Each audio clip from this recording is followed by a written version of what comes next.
Call the hearing to order.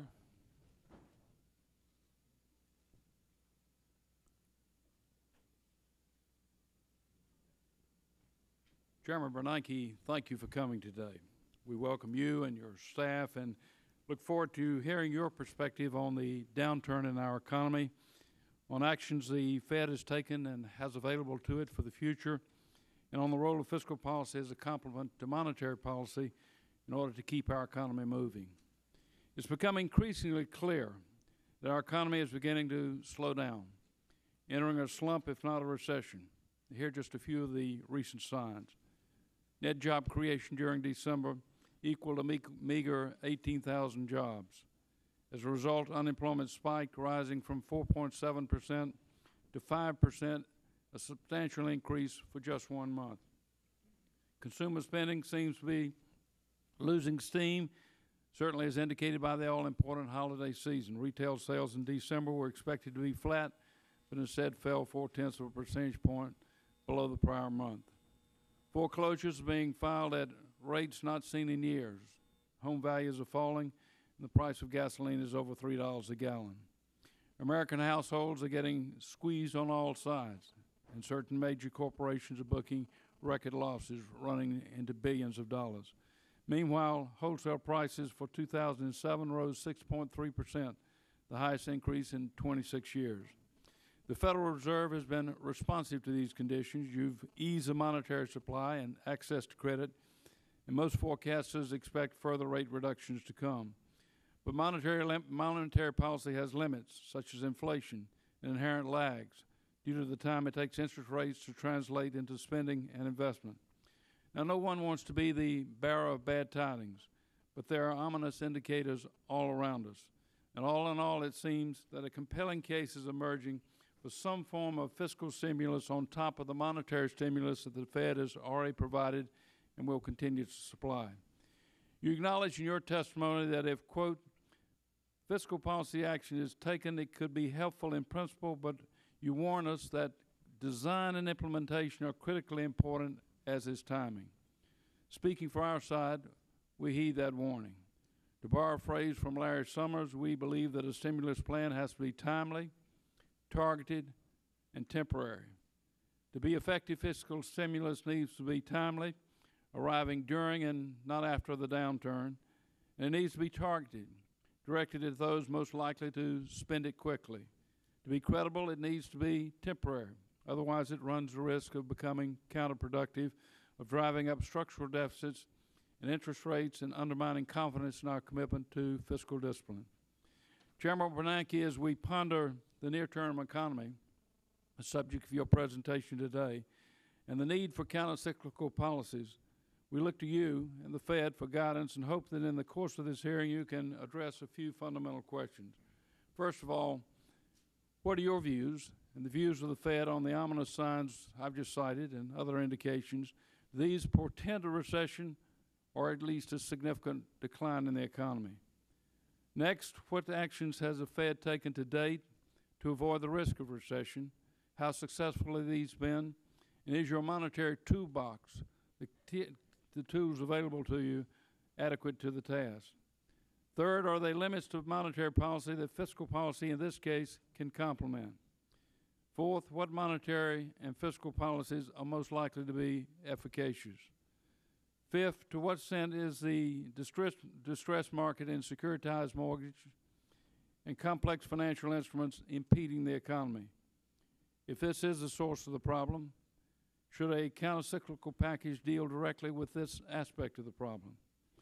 And finally, how serious is the risk possibility of a downward vicious spiral in which foreclosures drive down housing prices and lower prices complicate workouts, resulting in still more foreclosures and even lower prices? We look forward to hearing your insights on these and other questions on the strength of the near-term economy. But before you begin, let me turn to Mr. Ryan for his opening statements. Mr. Ryan. Thank you, Mr. Chairman, and thank you for organizing this hearing. It's well-timed, and I can't think of a more authoritative witness to discuss the state of the economy than you, Chairman Bernanke, and thank you for coming. Clearly, the Fed faces a particularly challenging environment right now. Americans have genuine and legitimate concern about the expectations of slower economic growth in the months ahead. Last week, I held 15 listening sessions in my district in Wisconsin. As I would imagine everybody else finds in their districts, the economy was a key topic at every one of these. People are concerned. Lately, it seems that the Fed has been focused on employment growth as its primary objective. We in Congress are focused on job growth as well, given that we have jurisdiction over fiscal policy. As such, we are all in the midst of discussing a short-term economic growth package. But the Fed has the sole responsibility for monetary policy, and many would argue the primary mandate of the Fed is price stability. Data released yesterday showed that the Consumer Price Index rose more than 4% last year, the largest annual increase since 1990. Oil prices have soared, food prices have increased, and just this week, the price of gold, which is a traditional hedge against inflation, jumped to a nominal all-time high. Meanwhile, the Fed's softer money policy stance and the prospect of future rate cuts have contributed to a further decline in the dollar, which can raise import prices, further stoking inflation. My concern is that these interest rate cuts could lead to even more inflation down the road, and history has shown that once inflation pressures are in the pipeline and expectations rise, they can prove costly to deal with. The Fed risks having to put the brake on economic growth later on via higher interest rates in order to wring that inflation out of the system. In your testimony, Chairman Bernanke, you point to the Fed's dual mandate of promoting maximum sustainable employment and price stability. In this respect, it is appropriate to highlight the balance of risks associated with policy reactions and to make sure that the benefits of any short-term measures are not dwarfed by the cost of our long-term economic health. Meanwhile, Congress and the administration, Republicans and Democrats, are considering additional responses through fiscal policy, and like you, we face similar risks and trade-offs. In considering our strategy for crafting an economic growth plan, there are several key principles that we need to keep in mind. First, do no harm. I'm concerned that in our rush to help, we talk ourselves into a quick, feel-good hit today that will leave us with a bigger budgetary hangover tomorrow. The worst thing we can do right now is raise taxes, and we simply cannot spend our way into prosperity. Whatever short-term responses Congress undertakes should aim at reinforcing the prospects for long-term sustainable growth. Second, we ought to play to our strengths. The strength of our economy lies in its people, its innovation, productivity, and resilience, and all flow from sound policies aimed at sustained growth. These policies include a low tax burden and a stable rate of inflation, a resilience on the private sector before the government, an attractive investment climate, and a dynamic labor force. Growth also requires tax certainty so that American businesses and families can count on the future. And Congress can do something about this.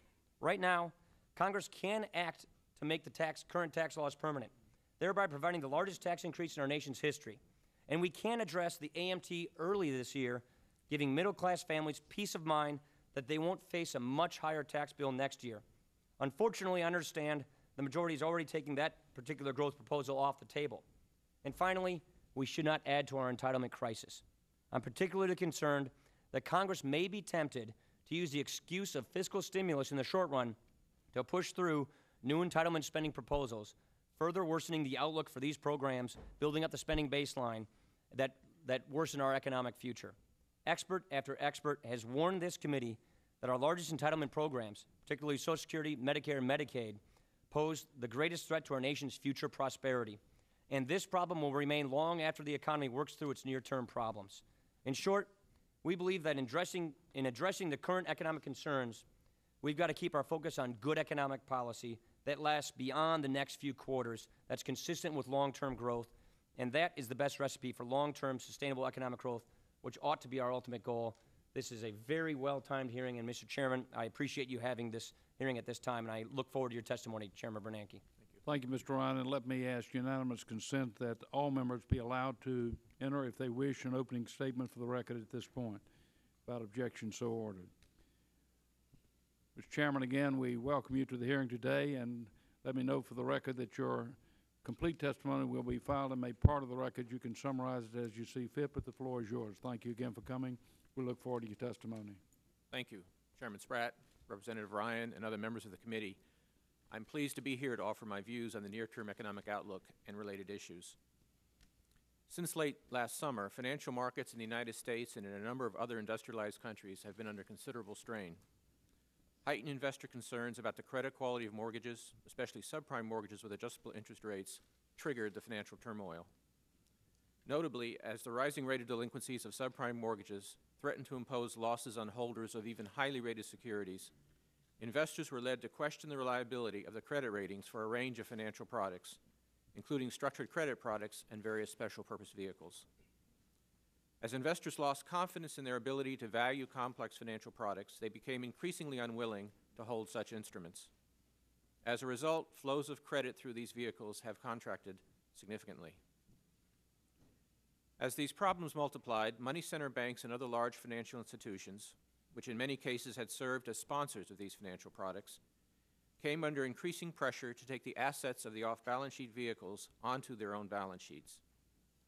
Bank balance sheets were swelled further by holdings of non-conforming mortgages, leveraged loans, and other credits that the banks had extended, but for which well-functioning secondary markets no longer existed.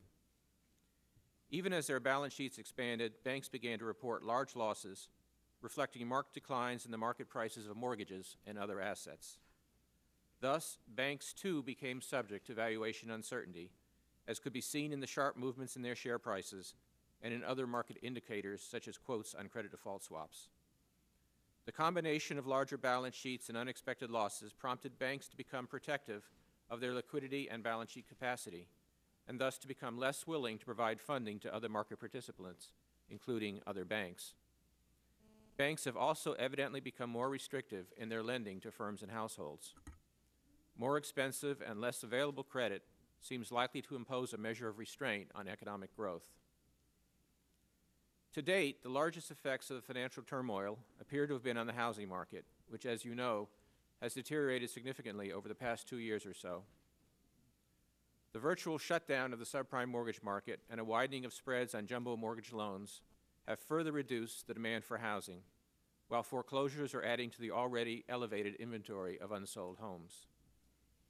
New home sales and housing starts have both fallen by about half from their respective peaks. The number of homes in inventory has begun to edge down, but at the current sales pace, the month's supply of new homes has continued to climb, and home prices are falling in many parts of the country. The slowing in residential construction, which subtracted about 1 percentage point of growth from the growth rate of real gross domestic product in the third quarter of 2007, likely curtailed growth even more in the fourth quarter, and it may continue to be a drag on growth for a good part of this year as well. Recently, incoming information has suggested that the baseline outlook for real activity in 2008 has worsened, and that the downside risks to growth have become more pronounced. In particular, a number of factors, including continuing increases in energy prices, lower equity prices, and softening home values, seem likely to weigh on consumer spending as we move into 2008. Consumer spending also depends importantly on the state of the labor market, as wages and salaries are the primary source of income for most households. Labor market conditions in December were disappointing. The unemployment rate increased by 0.3 of a percentage point to 5.0% from 4.7% in November, and private payroll employment declined. Employment in residential construction posted another substantial reduction, and employment in manufacturing and retail trade has also decreased significantly. Employment in services continued to grow, but at a slower pace in December than in earlier months. It would be a mistake to read too much into 1 month's data. However, developments in the labor market will bear close attention.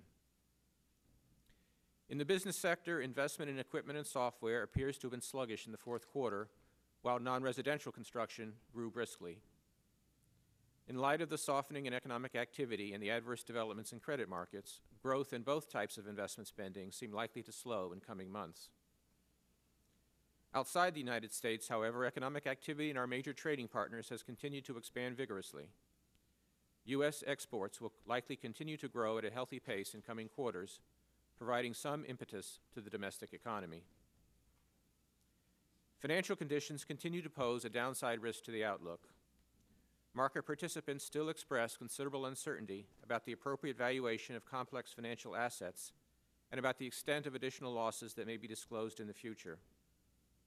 On the whole, despite improvements in some areas, the financial situation remains fragile and many funding markets remain impaired. Adverse economic or financial news thus has the potential to increase financial strains and to lead to further constraints in the supply of credit to households and businesses.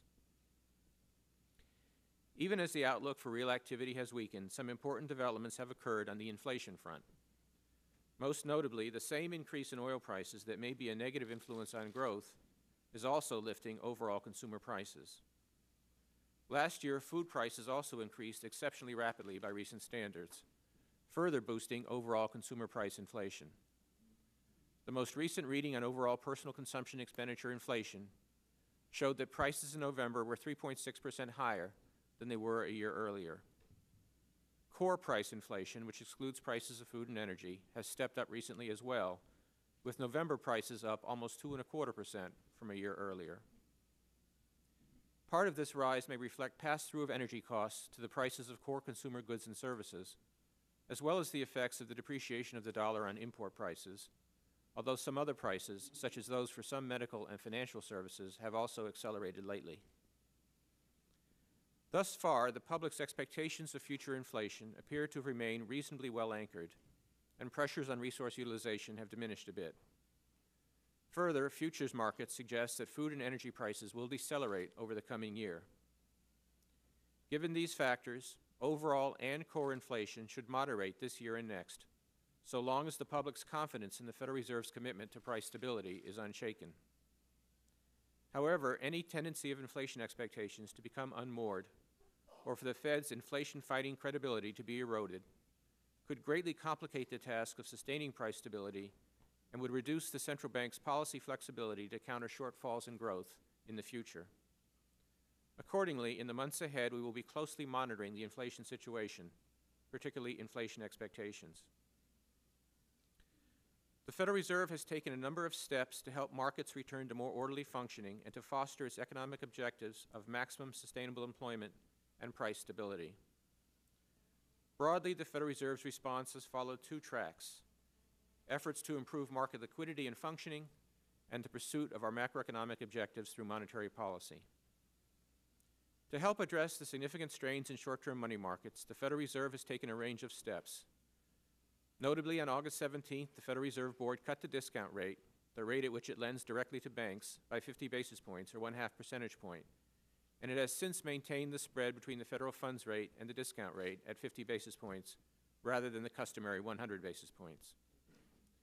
In addition, the Federal Reserve recently unveiled a term auction facility, or TAF, through which pre-specified amounts of discount window credit can be auctioned to eligible borrowers. The goal of the TAF is to reduce the incentive for banks to hoard cash, and thus to increase their willingness to provide credit to households and firms. In December, the Fed successfully auctioned $40 billion through this facility. And, as part of a coordinated operation, the European Central Bank and the Swiss National Bank lent an additional $24 billion to banks in their respective jurisdictions. This month, the Federal Reserve is auctioning $60 billion in 28-day credit through the TAF to be spread across two auctions. TAF auctions will continue as long as necessary to address elevated pressures in short-term funding markets, and we will continue to work closely and cooperatively with other central banks to address market strains that could hamper the achievement of our broader economic objectives. Although the TAF and other liquidity-related actions appear to have had some positive effects, such measures alone cannot fully address fundamental concerns about credit quality and valuation, nor do these actions relax the balance sheet constraints on financial institutions. Hence, they alone cannot eliminate the financial restraints affecting the broader economy. Monetary policy, that is the management of the short-term interest rate, is the Fed's best tool for pursuing our macroeconomic objectives, namely to promote maximum sustainable employment and price stability. Monetary policy has responded proactively to evolving conditions. As you know, the Federal Open Market Committee, or FOMC, cut its target for the federal funds rate by 50 basis points at its September meeting and by 25 basis points each at the October and December meetings. In total, therefore, we have brought the federal funds rate down by 1 percentage point from its level just before the financial strains emerged. The Federal Reserve took these actions to help offset the restraint imposed by the tightening of credit conditions and the weakening of the housing market. However, in light of recent changes in the outlook for and the risks to growth, additional policy easing may well be necessary. The FOMC will, of course, be carefully evaluating incoming information bearing on the economic outlook. Based on that evaluation and consistent with our dual mandate, we stand ready to take substantive additional action as needed to support growth and to provide adequate insurance against downside risks. Financial and economic conditions can change quickly. Consequently, the FOMC must remain exceptionally alert and flexible, prepared to act in a decisive and timely manner, and in particular, to counter any adverse dynamics that might threaten economic or financial stability. A number of analysts have raised the possibility that fiscal policy actions might usefully complement monetary policy in supporting economic growth over the next year or so. I agree that fiscal action could be helpful in principle, as fiscal and monetary stimulus together may provide broader support for the economy than monetary policy actions alone. But the design and implementation of the fiscal program are critically important.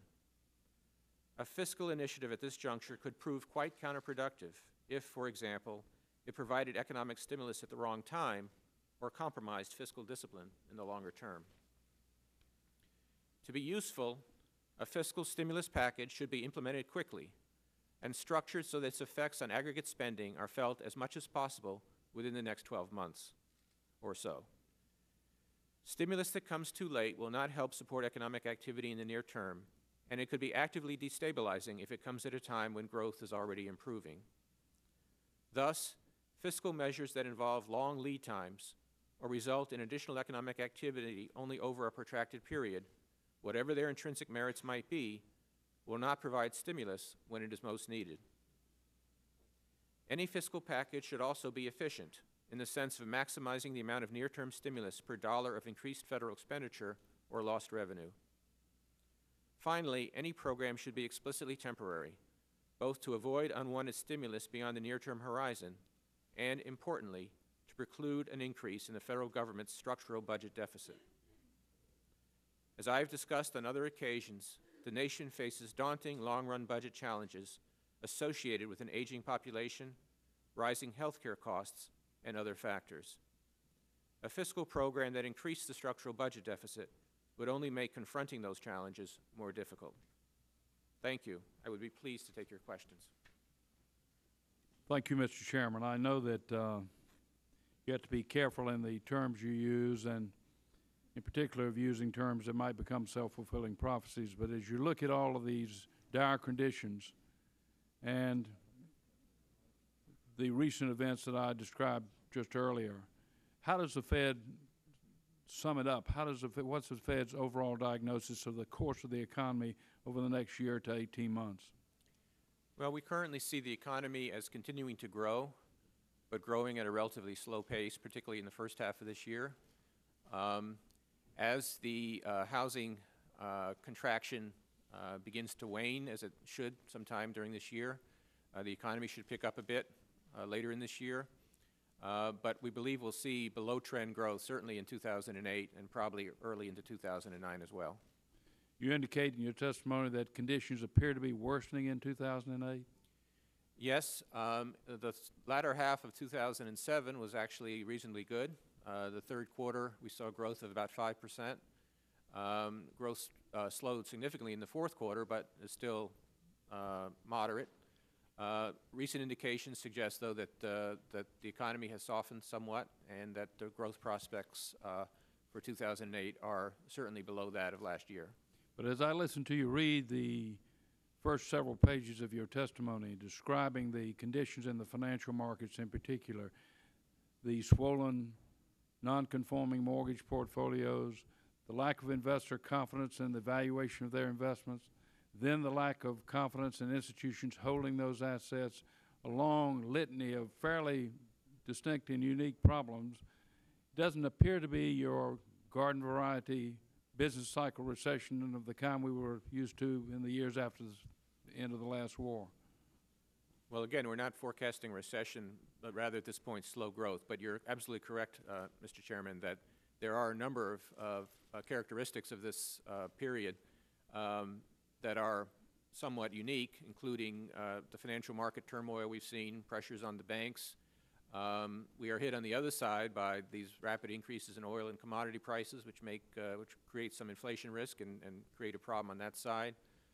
The housing sector, of course, has been in a very sharp contraction, and relatively unusual pattern that we've seen there as well. So there really is a confluence of different events that makes this a difficult combination of circumstances. I think it's important as we are concerned about the slowing growth of the economy that the U.S. economy remains extraordinarily resilient. It's very diversified. It has strong labor force, excellent productivity and technology, and a deep and liquid financial market that is in the process of trying to repair itself. So I think we need to keep in mind also that the economy does have inherent strengths and that those will certainly surface over a period of time. Would you agree that the confluence, as you put it, of these dire events calls for something broader than monetary policy and gives us a particular reason for using a fiscal policy stimulus in this particular sort of set of circumstances? As I said, Mr. Chairman, I think a fiscal stimulus package could be helpful in the current circumstances. It would provide a broader base of support to the economy than just that afforded by monetary policy. It would, in some sense, diversify our policy tools as we attempt to address the situation, and might have somewhat different timing, different effects on the economy than monetary policy. So I think it could be helpful, but as I emphasized in my testimony, it needs to be done quickly, to be temporary, and to have the be effective in the sense that for every dollar put into stimulus, we get a reasonable response in terms of extra activity during the next year or so. Given these structural problems in the financial markets, do you think that a fiscal policy solution or package should go to the source of the problem, as you put it, where the existing events were triggered, and attempt some sort of structural fix, as well as providing some aggregate demand increases? Well, there are a whole range of issues that we'll be looking at over the next couple of years. In the financial markets, we'll be wanting to review whether regulatory and accounting policies need to be changed in light of what we've seen in the last couple of years. I'm sure there'll be continued attention to the housing market and mortgage market and the issues that were raised in the recent experience there. But I think from the perspective of fiscal stimulus, if we're able to provide some additional strength in the near term in the economy, that will be beneficial broadly. For example, if the economy is growing more quickly, then the stresses on the housing market, on the financial market, would be correspondingly reduced. Could you take just a second and explain to us how it is that a problem so pervasive and so serious was able to crop up or arrive under the radar without being detected sooner by the regulators? Well, there was, as I said, there was a combination of factors. The economy was reaching its full employment point a couple of years ago, and the Federal Reserve was very focused on trying to help the economy go along an expansion path without inflation. We were very focused on that, but we have just as I said, a confluence of factors. One of the key factors has been the housing boom and bust that we've seen. House prices and house construction are obviously on the downtrend. That in turn has interacted with mortgage markets, and particularly subprime mortgages, as I've discussed, and created, particularly in the category of subprime mortgages with adjustable rates, has created high rates of delinquency.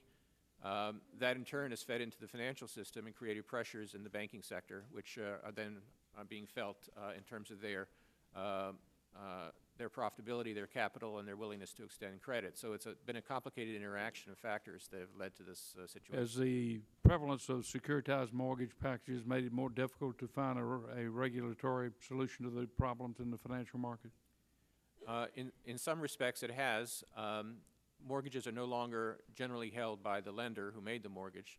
Instead, the mortgages have been sliced and diced and sold throughout the financial system as part of structured credit products or as part of mortgage-backed securities.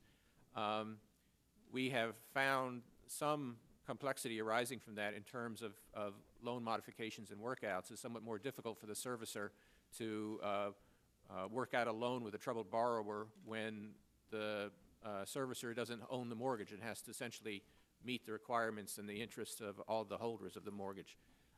We at the Federal Reserve, along with the other regulators, have been working hard trying to find solutions to that. We have tried to address technical problems such as accounting rules that will that might impede servicers from modifying loans. We have provided letters of encouragement essentially to servicers and to banks, encouraging them to do loan modifications wherever feasible. Of course, the Treasury and the HUD have undertaken this Hope Now initiative to try to increase the scale and scope of renegotiation and loan modifications. So there are many efforts underway to try and increase the scale and to address more effectively the problem of troubled borrowers. But I think it's fair to say that the securitization and the distribution of mortgage ownership very widely has to some extent complicated that process, and that's something we'll have to be thinking about as we review the lessons of this period. One final question, just to go back over your testimony as to the contents and configuration of a fiscal stimulus policy package. What do you think the content should be? I know you can't get prescriptive of a specific, but could you give us a broad outline, and in particular, can you address at all whether or not such a package should include the renewal of expiring tax cuts?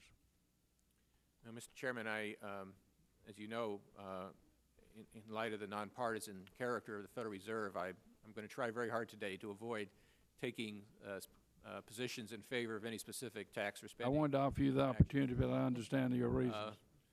But I do think that you should be looking at a number of different things, that a program that combine a number of elements might, in some sense, address the problem from a number of different angles and be more effective than one that was only a single element. Thank you, sir. Mr. Ryan. Thank you, Chairman. Mr. Chairman, I find it interesting that Europe is also facing signs of a slowdown in growth and feeling the effects of the credit market turmoil. Yet last week, the European Central Bank opted not to lower interest rates due to its concerns over inflation. To what should we attribute the difference in policy action between the Fed and the ECB, given somewhat similar economic circumstances? Well, I don't think the circumstances are entirely similar. In particular, Europe has not faced this 2-year decline in the housing market with all its implications for construction activity, for construction jobs, for homeowners' prices, homeowners' equity, and for the credit quality of mortgages in the banks. They have experienced some credit issues, in part because of the international nature of financial markets, and that some have worried that might imply some restraint on their economies. But we at the Federal Reserve, we follow, of course, all of our major trading partners, and we try to develop forecasts and analyses of their economies. And we do not see in Asia or in Europe the slowdown in growth that potentially we will be seeing here in the United States. And so I think the circumstances are rather different, and that potentially leads to a different policy response. Has the Fed given us an estimate, or has the Fed come up with an estimate of the total dollar value loss associated with the housing correction and the subprime market fallout? Well, you hear a lot of numbers being cast about, and I think part of the problem is that people are not comparing apples and oranges. Some people want to include not just losses in the subprime mortgage area, but throughout all credit areas. Right. Some people are double counting because they're counting not only the credit losses, but also the losses to the holders of derivatives or credit default swaps and the like. So there are a lot of numbers out there which are not really comparable. So the facts are the following, that in the subprime adjustable rate mortgage market, there are about 5 million mortgages with a total market value of a total principal value of about $1 trillion. Currently, about 20% of those mortgages are delinquent. If you assume that all those mortgages go into foreclosure, which is an exaggeration, and you are pessimistic about recovery and say that only 50% of the value will be recovered, that would give you so far about $100 billion in losses in that category. Now, our expectations is that delinquencies will go higher and that there'll be ongoing losses in the subprime area. There are also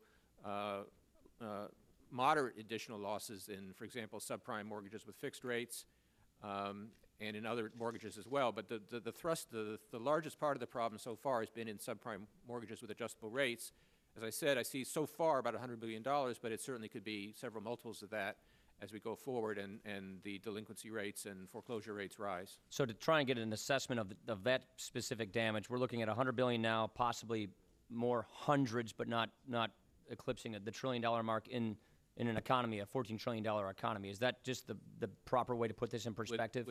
That's correct. Within the specific category of subprime adjustable rate mortgages, the total outstandings are about $1 trillion. So the limits to possible losses must be less than half of that. So given that you have these different tools in your toolbox, you have the discount window, you have the TAFs, and then you have just broad interest rate policy, are you concerned that there is a point at which a moral hazard occurs with these policies? The discount window and the TAF is more of a liquidity-producing policy, but the broader interest rate policy, do you fear that this could reignite another housing bubble down the road if the Fed goes too far and creates a moral hazard within those policies? Well, we're going to be certainly alert to moral hazard issues, but at the moment I don't think that that's a major concern for a couple of reasons. First of all, let me just say, as in terms of what our objectives are, as I talked about in my remarks, for example, in Jackson Hole in August, it's not the Federal Reserve's job to protect investors from decisions they made, and we are certainly not trying to do that. However, we do want to make sure that if the financial markets are in distress, that distress does not result in innocent bystanders, so to speak, the rest of the economy suffering. And therefore, we do want to try to address the problem of keeping the economy as stable as possible. Recently, the interbank markets have been quite dysfunctional. That is, interest rates that banks lend to each other have been quite high.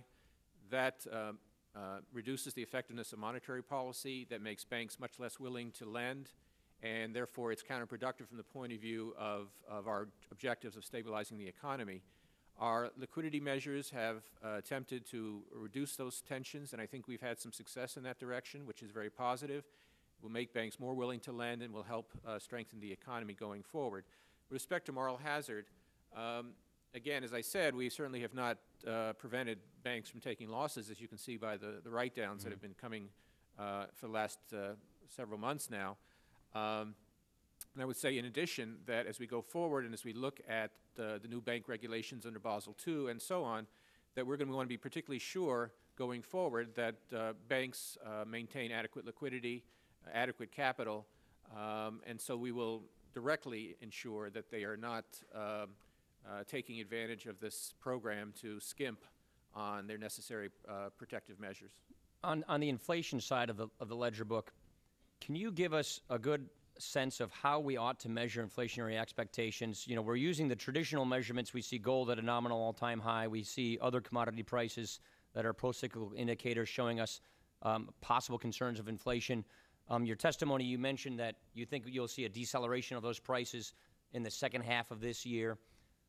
We really haven't had to deal with this since the Volcker era, and so this is new.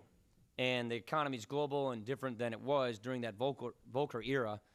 What does the Fed look at to try and measure inflationary expectations? Because if those expectations come into the economy, then we have a real problem on our hands, and I'm assuming you would have to have a tightening regime to follow. So what is it that the Fed looks at to measure expectations in this new global economy we have? Congressman, you make a very good point. We do look at variables like gold and other commodities. They do have some information in them, but it's not pure information about inflation because gold, for example, responds to a whole variety of concerns, geopolitical and others. Commodities have been rising, certainly in significant part, because of the increased demands by China and India and other emerging market economies for these inputs. So that's by itself, I think, not sufficient to evaluate the inflation situation. We generally have two sources of information about expectations.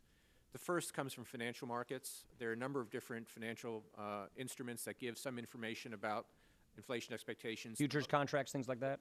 The one that's most clear is the return on the Treasury inflation-protected securities, the TIPS bonds. By comparing the yields on TIPS bonds to non-index bonds, you can get an assessment of what investors think that long-term inflation expectations are going to be, long-term inflation is going to be. And when you do that, you find that, that investors have not ratcheted up their expectations for long-term inflation, which is somewhat encouraging. The other type of information we get is through various surveys of either firms or households, asking people what directly what their expectations are. And what we see there is that people have increased their inflation expectations for the very near term, which is understandable given what's happening to oil and prices and therefore to gasoline prices.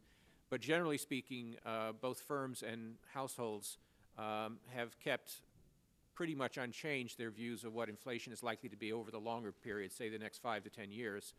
And we take some comfort from that as well. But having said that, we recognize that inflation expectations are not fixed. They depend on our policies and our actions. And it's very important for us to keep a close eye on inflation as we go forward. Yeah, I think the concern is that it will happen so fast before it, after it's too late to do anything about it. So I guess the final question, because I want to be sensitive to other members' time, I know you have a hard leave time, is do you believe that your indicators, these tools you use to measure expectations, give you enough lead time to make the policy adjustments necessary to prevent inflation? I believe they do. Besides those expectational measures, we obviously have direct measures of inflation and price change, and we monitor those very closely. And we use things like the futures markets, as you mentioned. So inflation generally moves in a fairly slow way, at least the underlying inflation. We're watching it very carefully, and it's got to be part of the equation as we look forward and try to judge our policy actions. Thank you, Mr. Chairman. I yield. Thank you, Mr. Ryan. We may have votes on the floor in that event. Unless there's serious votes, I plan to continue the meeting, the hearing onward, because the chairman has to leave at 12:30 today. Mr. Edwards of Texas. Chairman Bernanke, to address our present short-term economic challenges, some in Congress have suggested that we make permanent tax cuts that aren't scheduled to expire until 2010. I have two questions to you regarding that proposal. One, in your opinion, without talking about the long-term consequences of that, in your opinion, would making permanent tax cuts that aren't going to expire for 3 years, would that have any significant impact on our present economic slowdown? And my second question is, given your focus in your testimony on the importance of maintaining long-term fiscal discipline, if these tax cuts scheduled 3 years that would start going into effect 3 years from now, if they're not paid for by spending cuts or other tax increases, if they're paid for primarily by borrowing money, including borrowing from foreign nations, and by significantly increasing the federal deficit, is there a risk that policy could actually hurt future economic growth? Well, Congressman, it's possible that making the tax cuts permanent might have some near-term effect. For example, making dividend relief permanent could affect today's stock market as the market looks forward in terms of dividend payments. But I think there's a whole range of issues, including tax policy, budget balance, tax reform, that the Congress has to look at, entitlements, which are very important but also very long run in nature. And I think those who support making the President's tax cuts permanent, I think they would say that the primary reasons for those, for advocating that would be for long-term growth purposes. And so, our discussion today is about short-term stimulus. And I think for the point of view of getting stimulus in the next few months, that I would suggest, I think that just in terms of the next few months, I think that the evidence suggests that measures that involve putting money in the hands of households and firms that will spend it in the near term will be more effective. Again, I'm not taking a view one way or the other on the desirability of those long-term tax cuts being made permanent, but I think they're part of a set of very important long-term issues on fiscal structure and fiscal stability that this committee and the Congress needs to have. Could you address for a moment a bit more specifically my second question, that if those tax cuts were not paid for by other spending cuts or tax increases, they were paid for by increasing the federal deficit significantly and by borrowing money from others, including foreign nations, could that actually harm long-term economic growth in this country? Well, I'll answer this way, which is I think that we need to have long-term fiscal responsibility. And so those who want to have low taxes, and low taxes have many benefits, also need to support a very disciplined spending side as well. Those who want to spend more need to find the revenues to support that. So as I've said on a number of occasions, the law I'm most in favor of is the law of arithmetic, that what comes in has to equal what goes out at some point. And as you think about the various alternatives that the Congress has over the longer period, I hope the law of arithmetic will be part of your consideration. Perhaps that's a law we should pass in Congress. Okay. Mr. Chairman, could I ask in just the 1 minute remaining that I have, some have said that in a $14 trillion economy, a $100 billion stimulus package would be nothing but window dressing. You testified a moment ago that if done properly, it could actually assist us in trying to improve our present economic situation. Would that impact $100 billion in a $14 trillion economy be directly economic or psychological on improving consumer confidence? What would be the potential positive impact of a $100 billion or so stimulus package? It would be significant. If you did $100 billion of stimulus, and let's say, for the sake of argument, that 60 or 70 billion of that was actually spent by, say, early 2009, and that was added to the GDP, that the effects on the growth rates in the second half of the year in early 2009 would be significant. It would be certainly measurable. Would not be window dressing. Thank you, Mr. Chairman.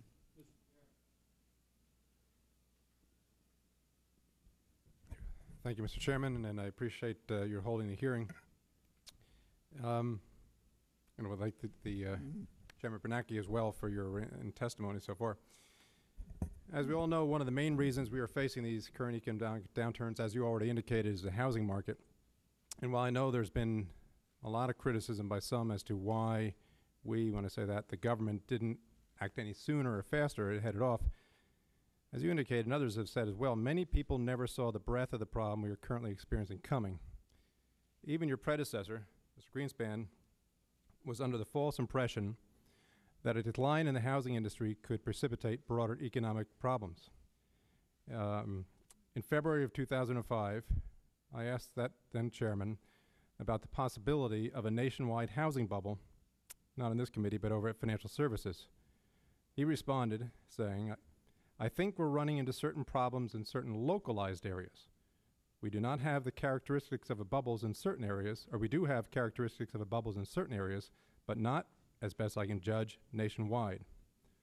I don't expect that we will run into anything resembling a collapsing bubble. I do believe that it is conceivable we get some reduction in overall prices, as we had in the past, but that is not a particular problem." It's obvious it has become a problem, and I want to compliment you now for your colleagues of the Fed for your hard work, for example, in the proposed rule to amend the provisions of Regulation Z in an effort to prevent some of the bad practices that have occurred in the mortgage market over the last several years from happening again.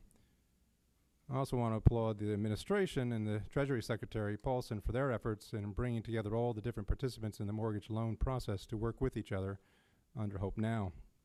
It's to keep more people in their homes, provide investors a maximum return on their investment, and prevent the current mortgage market from trickling in to other parts of the economy. That said, while I'm pleased with the appropriate government agencies are focusing on the issues, I do want to issue a word of caution. Whenever the government overly interferes with the marketplace, there is a potential, as Mr. Ryan has already indicated, I believe, of a so-called moral hazard that can affect future economic decisions and transactions. It's very plausible to suggest that if the government bails everyone out of this mess, that we will continue to bail out bad actors in the future, and any market discipline that currently remains will further erode. Now, 2 or 3 questions I have in my time here. On the last point that was just raised, with the possibility of a stimulus package that would consist of infusing, and the number is thrown out, of about $100 billion and what impact it would have. You suggested that would have some impact, or I don't know whether you use the word significant or not, and you suggested that about 60 some odd percent of it might be actually used for current spending. I think we have to go by history on that to see what has occurred in the past. My understanding in the past was that when the dollars were given back out earlier in this decade, that about a third of it went to pay off credit card debt and other debt, which I think what most Americans will do right now, especially if you're in a foreclosure. Another third of it just went into savings accounts or otherwise. Basically, 2/3 of the money was set aside and was not any stimulus package at all. The remainder amount of money, therefore, was left over, and that was only a third of the percentage of the dollars spent. So if we gave everybody $100, that means they would have about $30 to spend to go out and buy a toaster of some sort. So my first question is, where do you come up with the suggestion that this time around it would be twice as much that we've spent than we had in the past occasions? My other question goes to a comment that you made back in November. November 8th, in your testimony before the Joint Economic Committee, you said that a large increase in net taxes would tend to be a drag on consumer spending and on the economy through a number of different channels. So my question here is, in the light of the fact that we may have some suggestions of offsetting any spending packages that we do here, perhaps potentially with taxes, do you still believe an increase in taxes would have such a deleterious impact on the overall economy? Thank you, Congressman. Well, first on the magnitudes, let me just say, first of all, that there's a lot of uncertainty about exactly what the spending impact would be, and there's a range of estimates out there. There's been some very interesting recent work that looks at credit card balances and how the credit card balances adjusted after the checks were dispersed in 2001, which suggests a somewhat higher response than I think you were indicating. And that's described, the Congressional Budget Office has a recent publication which gives a nice overview of some of the issues and some of the evidence relating to different types of spending impacts. But I certainly take your point that there's a lot of uncertainty in terms of how big the effect would be and how quickly it would be felt, which is one of the reasons for considering perhaps a combination of issues, a combination of programs, to kind of diversify your risk, so to speak. My presumption is that if this stimulus package was undertaken, and again, to be of value, it would need to be timely and well implemented and well designed, that it would result in a near-term increase in the budget deficit and not in an increase in taxes. That would be counterproductive to increase taxes as part of this program. There could be offsets, at further horizons, and so this could or could not, may or may not be consistent with a pay-go approach, for example. But certainly, to be effective under the usual analysis, it would have to increase the deficit in the near term. Mr. Cooper, Tennessee. Thank you, Mr. Chairman. Mr. Chairman, I welcome your testimony. Thank you for giving Congress some guidance on the outlines of an overall stimulus package. I think most of us agree with you that it should be timely and well designed. I'm hoping that we're not only getting a congressional Fed consensus here, but a Democratic-Republican consensus, because I think there has been a lessening of tensions on this important issue. We heard from Larry Summers earlier in the week, and to put it bluntly, he said, well, we'd get a gold medal if we got economic stimulus to hit the streets by March or April. We'd get a silver medal if it were June or July, and maybe no medal at all if it was next September. You seem to have indicated in your testimony that we might have 12 months to work within. Do you think, in general, the quicker the better, as long as it's well designed? Or do we have 6 months or more to actually get the money working on the streets of America? The 12 months, Congressman, the 12 months I was referring to is the amount of time over which the spending effects would be felt. Okay. I think in order for this to be effective, you need to move very quickly. There are some constraints in terms of how quickly, for example, if you have rebates to consumers, There are some technical issues about how quickly the IRS could gear up to do that. You know, it could be as much as a couple of months, depending on how much resources are put into it. But I think in order for this to be useful, you would need to act quite quickly. Promptly. And that will necessitate some sort of bipartisan agreement so that we can move this very quickly. Fortunately, the AMT relief was given last year, so between now and April 15th, the taxes will not be going up, and that's $52 billion of help for some 27 million Americans, and that's good. On the design of the package, that's the key question. And you were talking earlier to Mr. Garrett, saying that this could be accommodated within PAYGO, because PAYGO only says that things have to be paid for sometime within the next 5 years. And that gives us till 2013 to pay for this. And my preference would be to pay for things through spending cuts. There are other ways to pay for things, but I'm very much hopeful that this well-designed package can be, in fact, paid for, because exactly as you say in your testimony, we should do nothing to exacerbate the long-term financial problems, the structural deficit problems that our nation faces. So I think that's going to be the key challenge for policymakers today, to go ahead and have the short-term fiscal stimulus, but to make sure not only that we do no harm in the longer-term future, but that we actually try to improve the long-term outlook. Because I was very disturbed last week when Moody's joined Standard & Poor's, who had indicated a year earlier projecting that the U.S. Treasury bond might lose its AAA credit rating in about 10 years. And that seems like a long time away, but when you're dealing with 5- and 10-year horizons, that's probably within reach of the term of the next President of the United States. So long-term situations cannot be ignored as we debate this short-term fiscal stimulus. So I welcome your testimony, and I appreciate your guidance for this Congress. Thank you. Chancelling of Texas. Thank you, Mr. Chairman. Welcome, Chairman Bernanke. In looking at recent economic history, when I looked at the recession that we were facing in '01, and I look at the rebates that were given, I believe that in many cases they were important. But by the way, Mr. Chairman, the clock appears to still be on the other speaker. You're getting an extra minute. And then I'll take the extra minute. Trying to be fair to my colleagues on the other side of the aisle. But Chairman, as I look at those rebates, my reading of history is that although consumer spending temporarily increased, that capital investment spending perhaps decreased by roughly the same amount. And that after that package was passed, that the economy did not overall improve. It wasn't until '03 that you had the lowering of marginal rates and the significant cap gains tax relief and dividends relief that you really stimulated the economy. That has led to the longest period, I think, of uninterrupted job growth, perhaps in our nation's history, and certainly one of the most robust periods of economic growth. And I see a similar phenomena in the 1981 package, where again, marginal rates were lowered.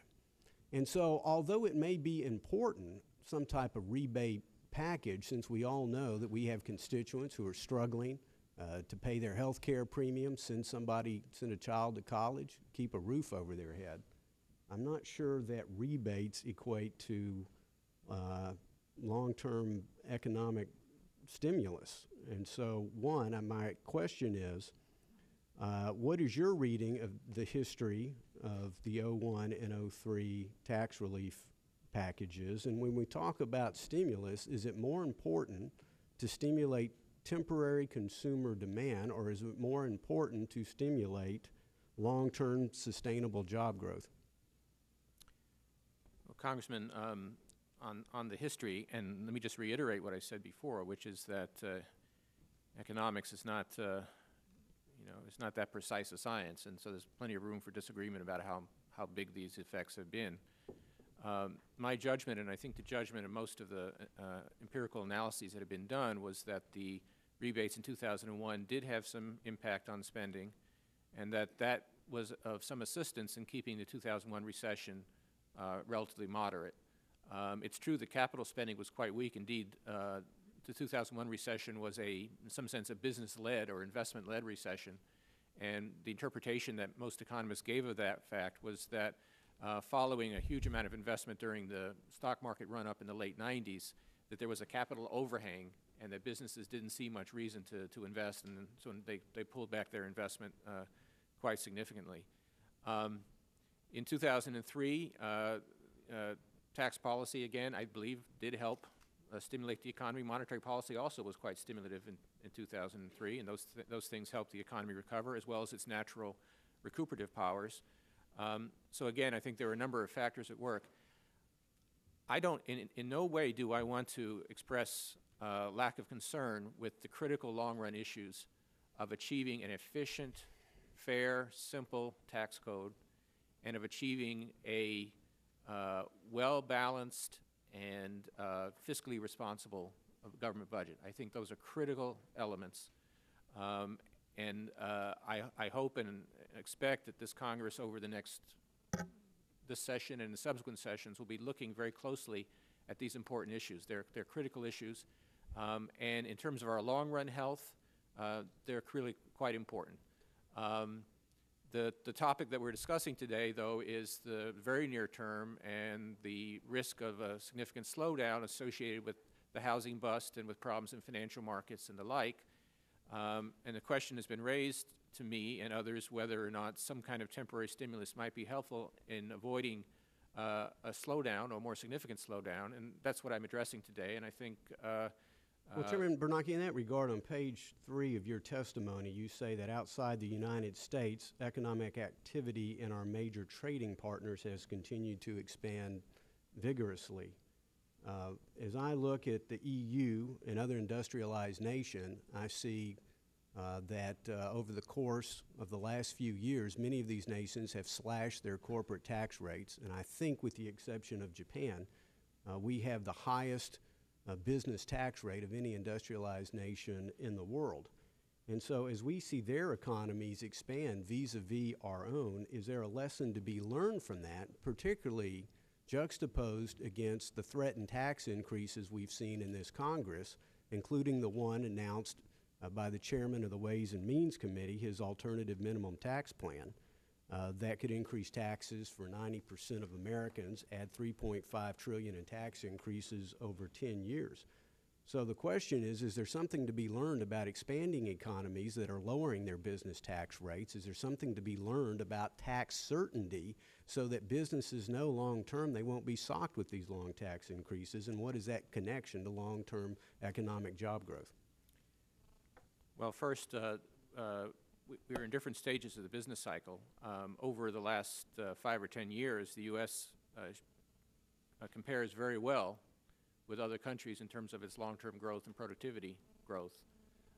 So we have a strong economy, a resilient economy. We rely on the market system. We do try to keep taxes low. I think all those things are important. And I'm in no way taking one side or the other in terms of these issues of fiscal stability and an efficient tax system. I think they're very, very important. And I hope that Congress will continue to work on trying to improve our tax competitiveness and our fiscal stability and our fiscal strength. But again, in terms of the very near-term cyclical factors, I think that those things that you're talking about are important, but they're more about the long-term growth rate of the economy and not about the next 6 months. See, Mr. Thank you, Kapker. Mr. Chairman.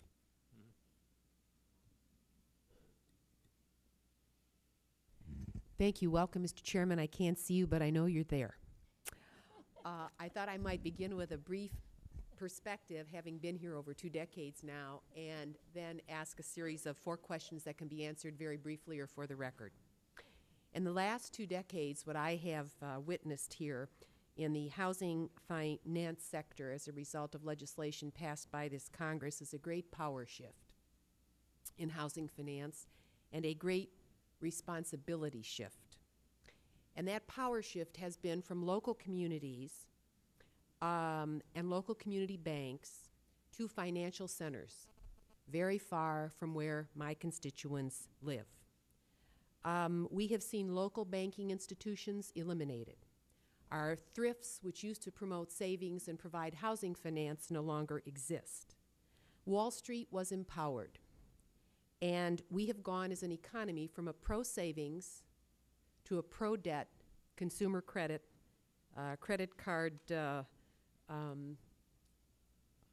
I think delinquencies are at all-time highs. We've changed the whole way we thought about savings and investment, including in the most important sector that any family holds savings, and that is in their home.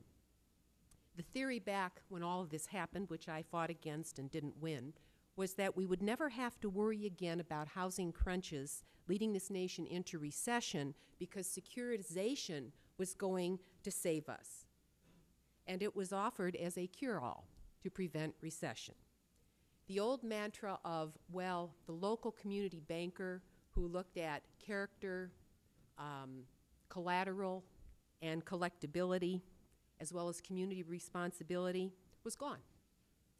And we moved into an era now of very cursory credit evaluations, very risky subprime and accounting practices, and securitization. So the whole system was turned inside out. Local portfolio lending was replaced by international securitization. Many communities, like those I represent, became derivative. They basically had no local institutions left but for some credit unions and some small rural banks.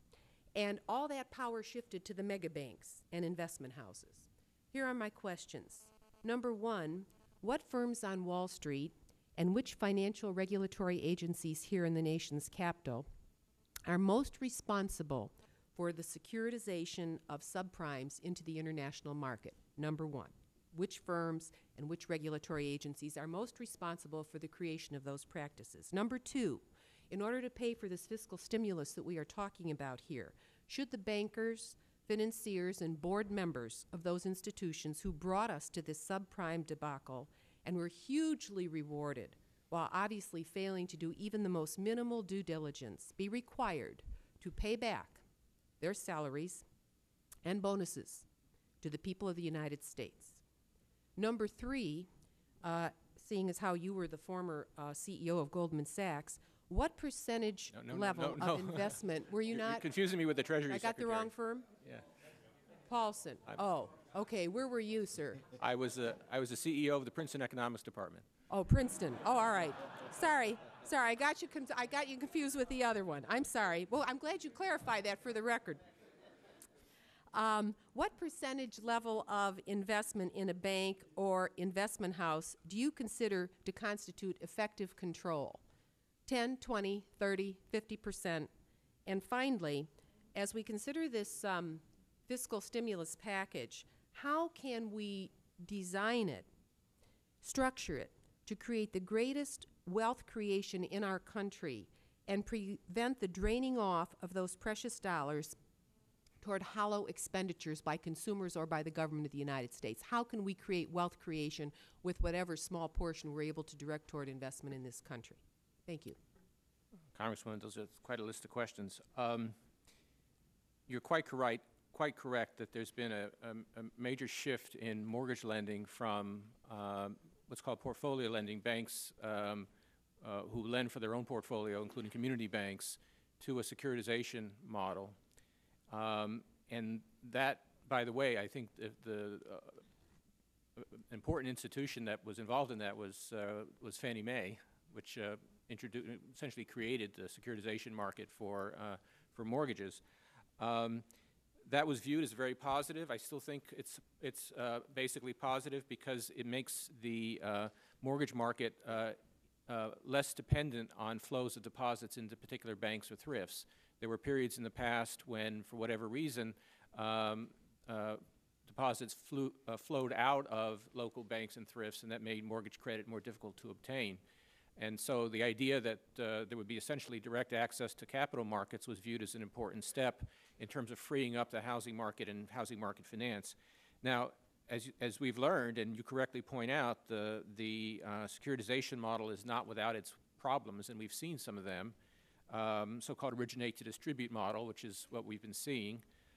In particular, the question arises when you have one firm making the loan and another investor holding the loan, does the firm that makes the loan have appropriate incentives to make sure it's a good loan, a well underwritten loan? If you're making the loan for your own portfolio, you have a strong incentive to do so. If you're making it just to sell it off, you may have much less incentive, and that clearly has been part of the problem that we saw in the subprime situation going back.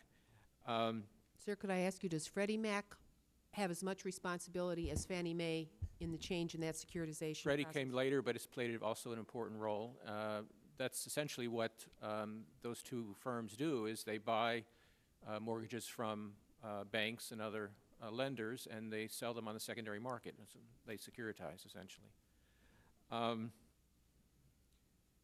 So as we go forward, I think we're going to have to look very carefully at that originate-to-distribute model, make sure that incentives are properly aligned, and make sure that transparency is adequate so that people know, investors know what they're buying. I do want to indicate and take note of the fact that the Federal Reserve has recently put out for comment an extensive set of rules and regulations that would apply to all lenders in the United States that would try to prohibit some of the practices and underwriting practices that contributed to some of these problems. But I do think that there's a major set of issues here we have to look at going forward. I'm not going to comment on the CEO question. I don't think that's really my department. But do you think that they might have responsibility? Do they have some responsibility? Well, some of them have been fired. Some of them have lost money. Certainly their firms have taken significant write-downs. And so, again, as I said before, it's hardly the case that these firms are protected from the consequences of what they've done. And it's not our intention, either as a central bank or as a regulator, to protect those who made mistakes from the consequences of those mistakes. Mr. Chairman, Ms. Captain, we've got to move on because $100 million? he has to leave here at 12:30, so we've got to move ahead with the.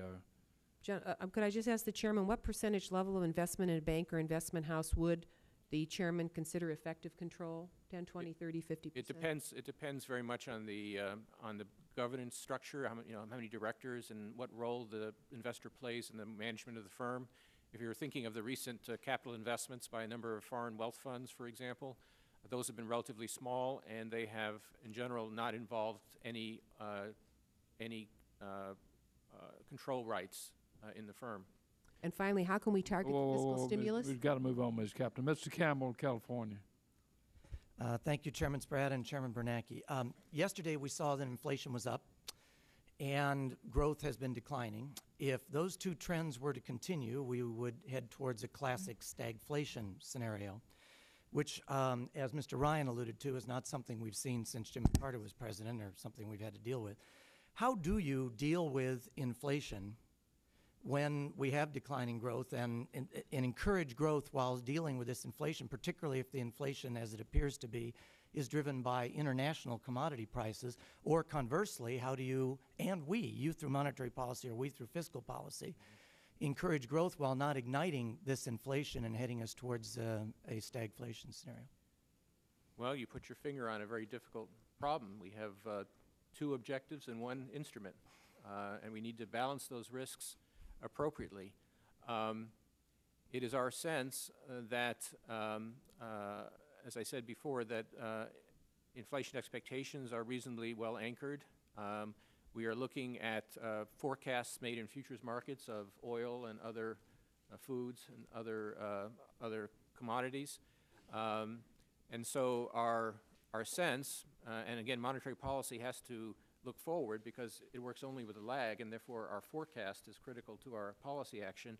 Our anticipation is that both headline and core inflation will moderate over the next year or two to a level which we view as consistent with price stability.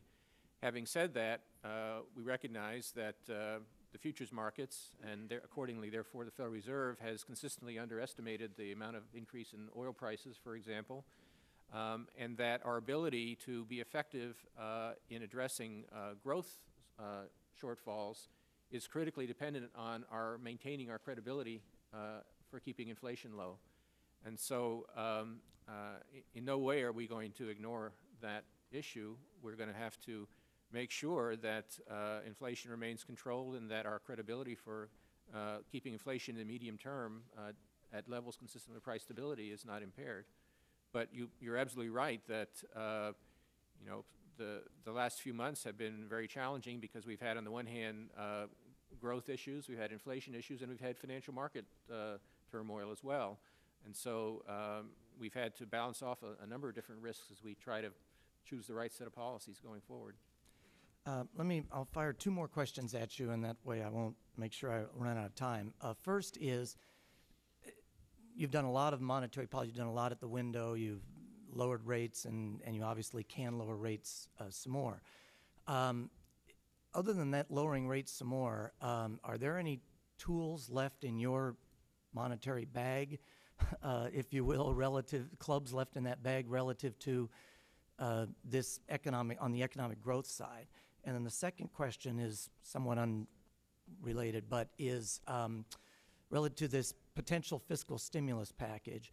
Wouldn't some kind of business tax-related stimulus have more of a multiplier effect on the economy? I mean, in the end, if you give someone a few $100s, that helps. But if you give someone more confidence that there's going to be a job, or that jobs will increase because there's business activity, and there's a lot of money sitting on the sidelines now not knowing where to go, if there's some things that encourage that money to come off the sidelines, wouldn't that create a greater multiplier effect in providing stimulus over time? On your first question, Congressman, we are focused right now on liquidity provision and other measures to try and help the markets work better, and on monetary policy. And I think for now, those are really our two main tools, and we're going to continue to apply those to try to meet our objectives. On business tax relief, again, a lot depends on the structure. With respect to short-term business tax relief, should you choose to do that, the experience has been that temporary measures like temporary partial expensing, for example, or bonus depreciation, whereas is not particularly helpful in the very long run because it is only temporary. The fact that it's temporary may induce firms to bring up spending they might otherwise have done into the current period and therefore add to spending in the economy.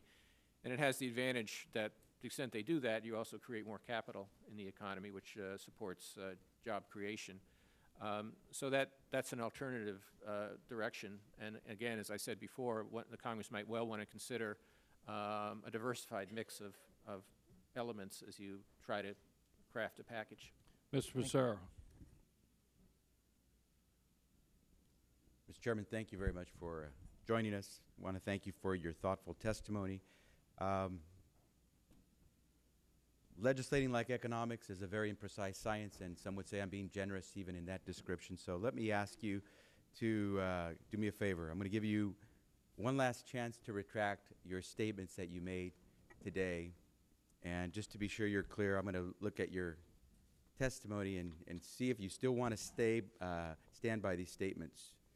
To be useful, a fiscal stimulus package should be implemented quickly and structured so that its effects on aggregate spending are felt as much as possible within the next 12 months or so.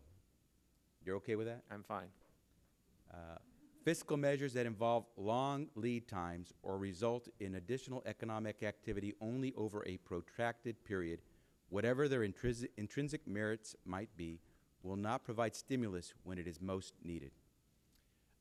Of course, I support. I continue to on that? believe that, and I want to emphasize intrinsic merits. I have tried to make some distinction between long-term measures and short-term stimulus. That I understand, and you've tried to explain that a little, and I'm not going to get too much into that. I just want to make sure you're going to stand by these statements because obviously a lot of folks will cover what you say today. You also go on to say any program should be explicitly temporary. Correct. A fiscal program that increased the structural budget deficit would only make confronting those challenges, the challenges of the aging population, rising healthcare costs, and other factors, more difficult. I agree. You agree. Those are your statements. Finally, a fiscal initiative at this juncture could prove quite counterproductive if, for example, it provided economic stimulus at the wrong time or compromised fiscal discipline in the longer term. Can you do me a give me a quick definition of longer term? Well, it's very difficult to forecast where the economy is going to be way down the road. Let me make it easier for you. But more than less than or more than a year? more than a year. Okay, that's plenty fine.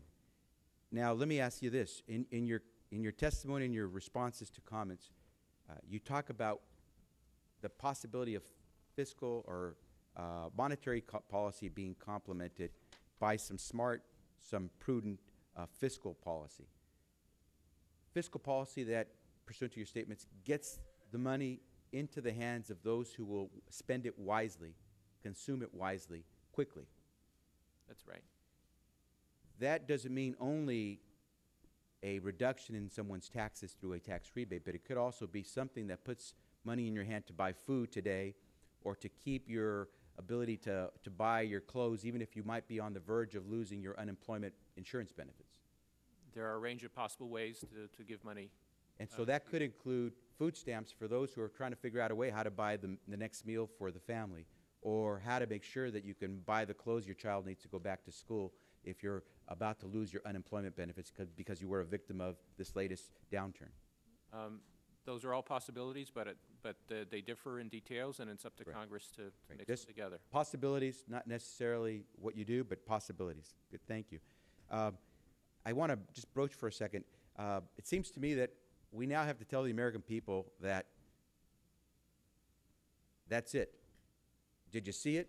Because we just passed the best of times of this economic boom that we were experiencing over these last few years. We saw the best of times. I think most would agree, and I think your comments would also concur with us, that we're now probably going to see some worse times. And so if that's it, it's hard to believe that during the best of times, we saw the rate of poverty actually, the number of people in poverty in this country actually go up. We saw the number of people in this country increase by millions in being uninsured for health, and that was during the best of times. And so as we talk about what we do, and as you said, we should do something that's temporary and timely, and it seems targeted. I have a figure from the Congressional Budget Office that shows that the Bush tax cuts of 2001 and 2003, between the year 2001 to the year 2017, so over the course of about 16 or 17 years, will have cost the American public and taxpayers about $3.4 trillion. How much we've gotten from them, that's to be measured, but I think most economists agree that most tax cuts don't pay for themselves. And if we were to extend those tax cuts and make them permanently over that same course of 16 or 17 years to the year about 2017, it would cost the American taxpayer about $7.2 trillion. So given what you're saying, we have to have temporary, timely, and targeted tax cuts. I'm not going to ask you to respond if enacting or extending permanently the Bush tax cuts would be wise policy, but I would just ask you, do you disagree much with the CBO's figures on how much the tax cuts have cost to date? I agree that tax cuts generally do not pay for themselves, but the question, the real question is to balance the efficiency or growth benefits of lower taxes against the need to cut spending if you have lower taxes. So it's, again, the law of arithmetic. Low taxes are a good thing generally, but you have to be willing to make the spending cuts to go along with it. I find myself concurring with you. Thank Mr. you, Lundgren. Chairman. Thank you, Mr. Chairman. And thank you, Mr. Bernanke, for your testimony. I'm a lawyer. I'm not an economist. Only thing more imprecise than an economist or non-economist trying to talk economy. I have to come here to be educated, to understand that when the government doesn't tax me as much, it costs me. My God, the tax cuts cost the American people. I hope the average American understands that. If we allow you to keep money in your pocket, we have cost you money. That's what I just heard. And I had to come here after 4 years of college and 3 years of law school and practicing law to learn that. It's a novel idea. Mr. Chairman, I tuned in television this morning and I heard the same litany of the terrible news of the economy, and I'm not a Pollyanna. There's bad news out there, but when I hear this drumbeat every single day, and you deal with the psychology of the American people and the expectations of inflation or the expectations of the economy and therefore confidence,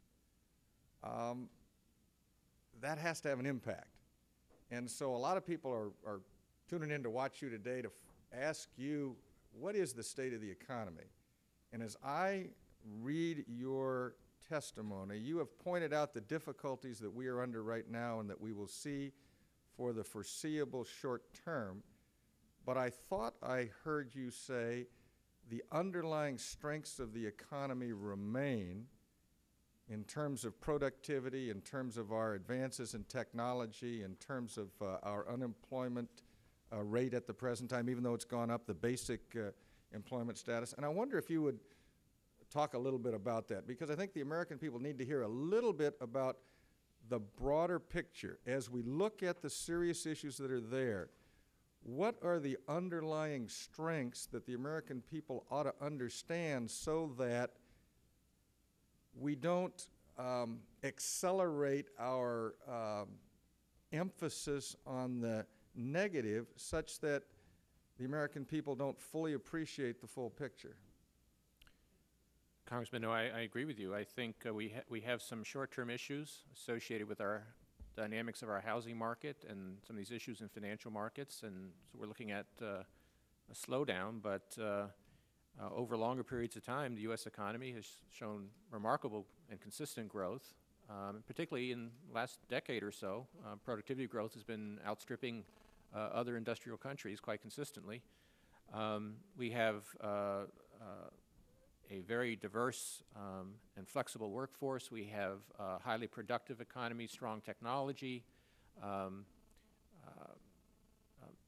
many factors that are encouraging. I think over the longer term that the economy will perform quite well. And I think we have challenges as well. Obviously, we need to address some of these fiscal issues. We need to address our education system. There are issues about health care. Those are all very important, but U.S. economy for the last, indeed, for more than a century has shown its tremendous resilience and ability to grow despite all kinds of challenges. So in no way do I want to detract from that. And indeed, it's interesting that as people express pessimism about the economy and so on, they often say that their own personal situation looks okay, or they're more optimistic about their own personal situation. So I'm not here at all to be to be saying negative things about the long-term potential of the U.S. economy. I think it's excellent. I think we have important challenges, but every economy goes through ups and downs, and right now we're in a slow period. And the question is, what policy actions might be helpful? And one of the things I'm most concerned about is the long-term economic growth of this country. Because it's not only important to us now, it's important to our children and our grandchildren. And if you look at the overall trends over the last decade in terms of inflation, you see that we're actually in pretty good shape, comparatively speaking, unemployment rates and so forth. And I'll probably end up voting for some stimulus package, but I think we ought to be honest. It's really a stimulus package is an economic vitamin B12 shot. It's going to make you feel a little bit better for a short period of time, but in terms of the true impact on the overall health of the economy, it's not that significant, is it? Well, I think we'd all prefer to have steady growth over the next year rather than growth that's too slow, and that it would have impacts on people who are looking for work. It'll have impacts on family incomes. So, the Federal Reserve is mandated to try to support maximum sustainable employment growth, and we want to do that. So, to the extent that we can prevent the economy from slowing unduly, even over a relatively short period, I see benefit in doing that. But as I've indicated, in some sense, the critical issues are the long-term issues in terms of our market system, our education, our tax code, our technology, all the things that contribute to long-term growth. That said, I don't think we should ignore, the short-term issues, and certainly the Federal Reserve is very focused on them. Thank you, Mr. Leonard. Mr. McGovern in Massachusetts. Thank you, Mr. Chairman. Thank you, Chairman, for being here. I think we all get it, that we need to enact a targeted, timely, and temporary stimulus package, and we need to act sooner rather than later. And I think it's also clear that we need to enact a stimulus package that adds up to more than just helping the rich get richer, that we need to have a more broad-based approach to providing relief to people across the country. And experts across the political ideological spectrum seem to be coming to a consensus that we need to develop a plan that also helps the most vulnerable people and households and that allows currency to flow. Many of these experts believe strongly that any stimulus plan should include a temporary increase in food stamp benefits. And I know my colleague from California, Mr. Becerra, kind of raised that issue. My colleagues in this committee have heard me talk about rising hunger and the moral need to ensure that nobody in this country is without food or without adequate food. And I understand that to kind of deal with that challenge, it requires a long-term strategy. And today we're focused on talking about the best way to jumpstart our economy. Seems clear to me that an increase in food stamps not only should be part of any economic stimulus package, but really need to be. Increasing food stamp benefits for the current recipients can be done quickly, and particularly now with electronic benefit transactions very efficiently. Fraud is not an issue today like it was under the old food stamp program. The money goes to people who have trouble with their food and other bills, and more importantly, these people will spend this money, and these funds go directly into the economy. Based on USDA research, we know that every federal food stamp dollar generates nearly twice that in economic activity. And according to the CBO, and I quote, "The vast majority of food stamp benefits are spent extremely rapidly, and because food stamp recipients have low income and few assets, most of any additional benefits would probably be spent quickly," end quote. Administrative costs of such an increase are negligible, meaning that the majority of the stimulus will go directly into the economy. And currently, over half of all benefits go to the 39% of food stamp households whose income was less than or equal to half the poverty line. During FY 2006, approximately 27 million people received food stamp benefits each month. Nearly all benefits went to 87% of food stamp households that were in poverty. And according to the Center on Budget and Policy Priorities, many low-income consumers do not receive unemployment insurance and are not tax filers, and thus would receive no help from extended unemployment insurance benefits or a tax rebate. So a food stamp increase would reach a significant portion of this group. And I've read quotes from former Treasury Secretary Larry Summers and Martin Feldstein, a former economic advisor to President Reagan, all kind of seem to agree that this would be a major help in terms of stimulus. So my questions are, do you agree with these assessments? Does this fit into the categories that you're talking about in terms of what would constitute real stimulus? What role do you see the food stamp program playing in any economic stimulus package? And in your opinion, what would be the effect of including in a stimulus package a temporary increase in the food stamp program? Well, Congressman, I don't want to usurp Congress's prerogative in terms of figuring out the best ways to get that's money. okay. You can do that if you want. So I think what I will say is I think there is good evidence that cash that goes to low and moderate income people is more likely to be spent in the near term, and so I think that logic carries through. But the exact way that you deliver, if you decide to do that, the exact way you deliver an exact mix, I think is up to you. I guess I would also comment that food stamps and some of these other things are relatively small compared to the overall size of a package, and so it certainly could not be if you were doing that, it couldn't be the only mechanism. No, and I appreciate that, but I again, listening to what you were saying here today about, what would constitute an important stimulus, getting benefits to people quickly. We know, we saw how we were able to do that in Hurricane Katrina, and there was a big snowstorm in Buffalo, New York, and we were able to respond with food stamps quickly. Giving, knowing that this generates more economic activity, I'm not saying that this should be the only thing in a stimulus package, but clearly it seems to me that it should be an important thing, and I want to make sure it fit into what you were talking about in kind of general categories of what would help the economy move forward. Getting money to people quickly is good, and getting money to low and moderate income people is good in the sense of getting bang for buck. Thank you.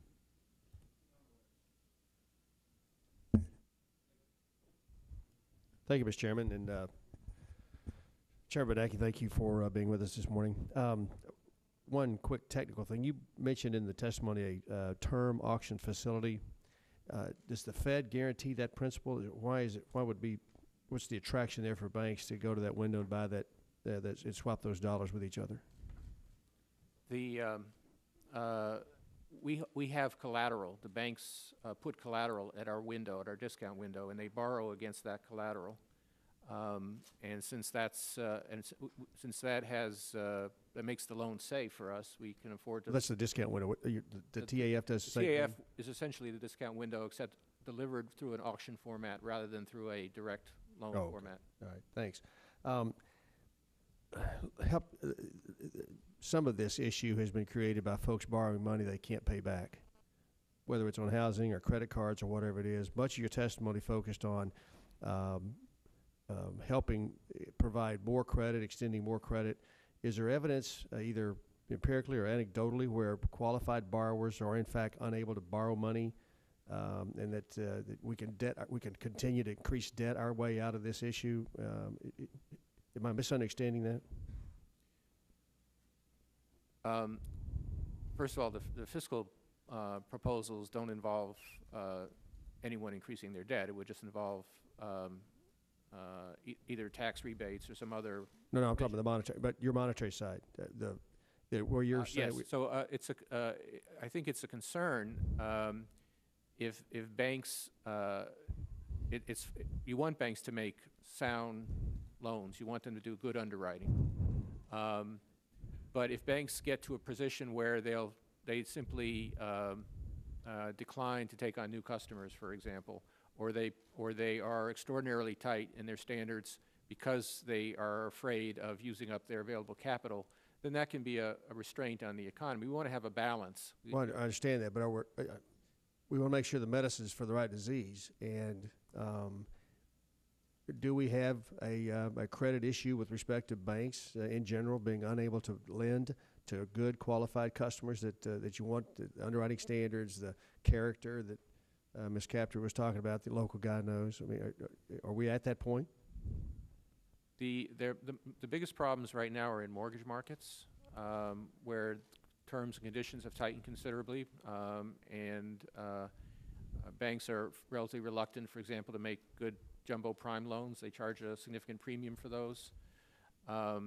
For low and moderate income people, there is such a thing as good subprime lending. It has been done responsibly and can be done responsibly, but essentially at this point there's none being done at all because they know they can't securitize it. So particularly in the mortgage market, but to some extent in other markets, we are seeing some tightening of credit conditions. I agree with you that you want to have good, strong underwriting and make sure that it's the best borrowers who get loans. But we just don't want to have banks sort of overshooting, and so to speak, and making it difficult even for qualified borrowers to get loans. Okay, but that is something you'd watch for is qualified borrowers unable to get.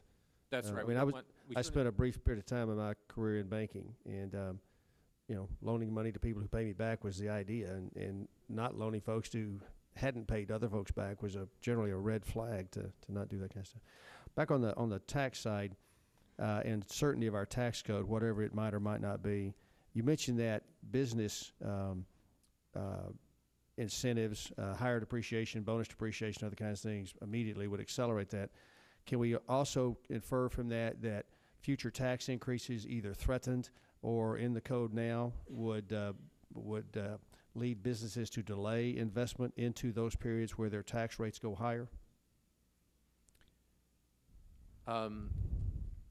There is a theoretical possibility there that if tax. Well, let's say if next year's tax rate is going to be higher, and I've got to build something or buy something, wouldn't it be to my advantage to delay that purchase into a period where the tax depreciation rules are more favorable or the rate is higher, and that makes the depreciation that I'm going to get more valuable to me?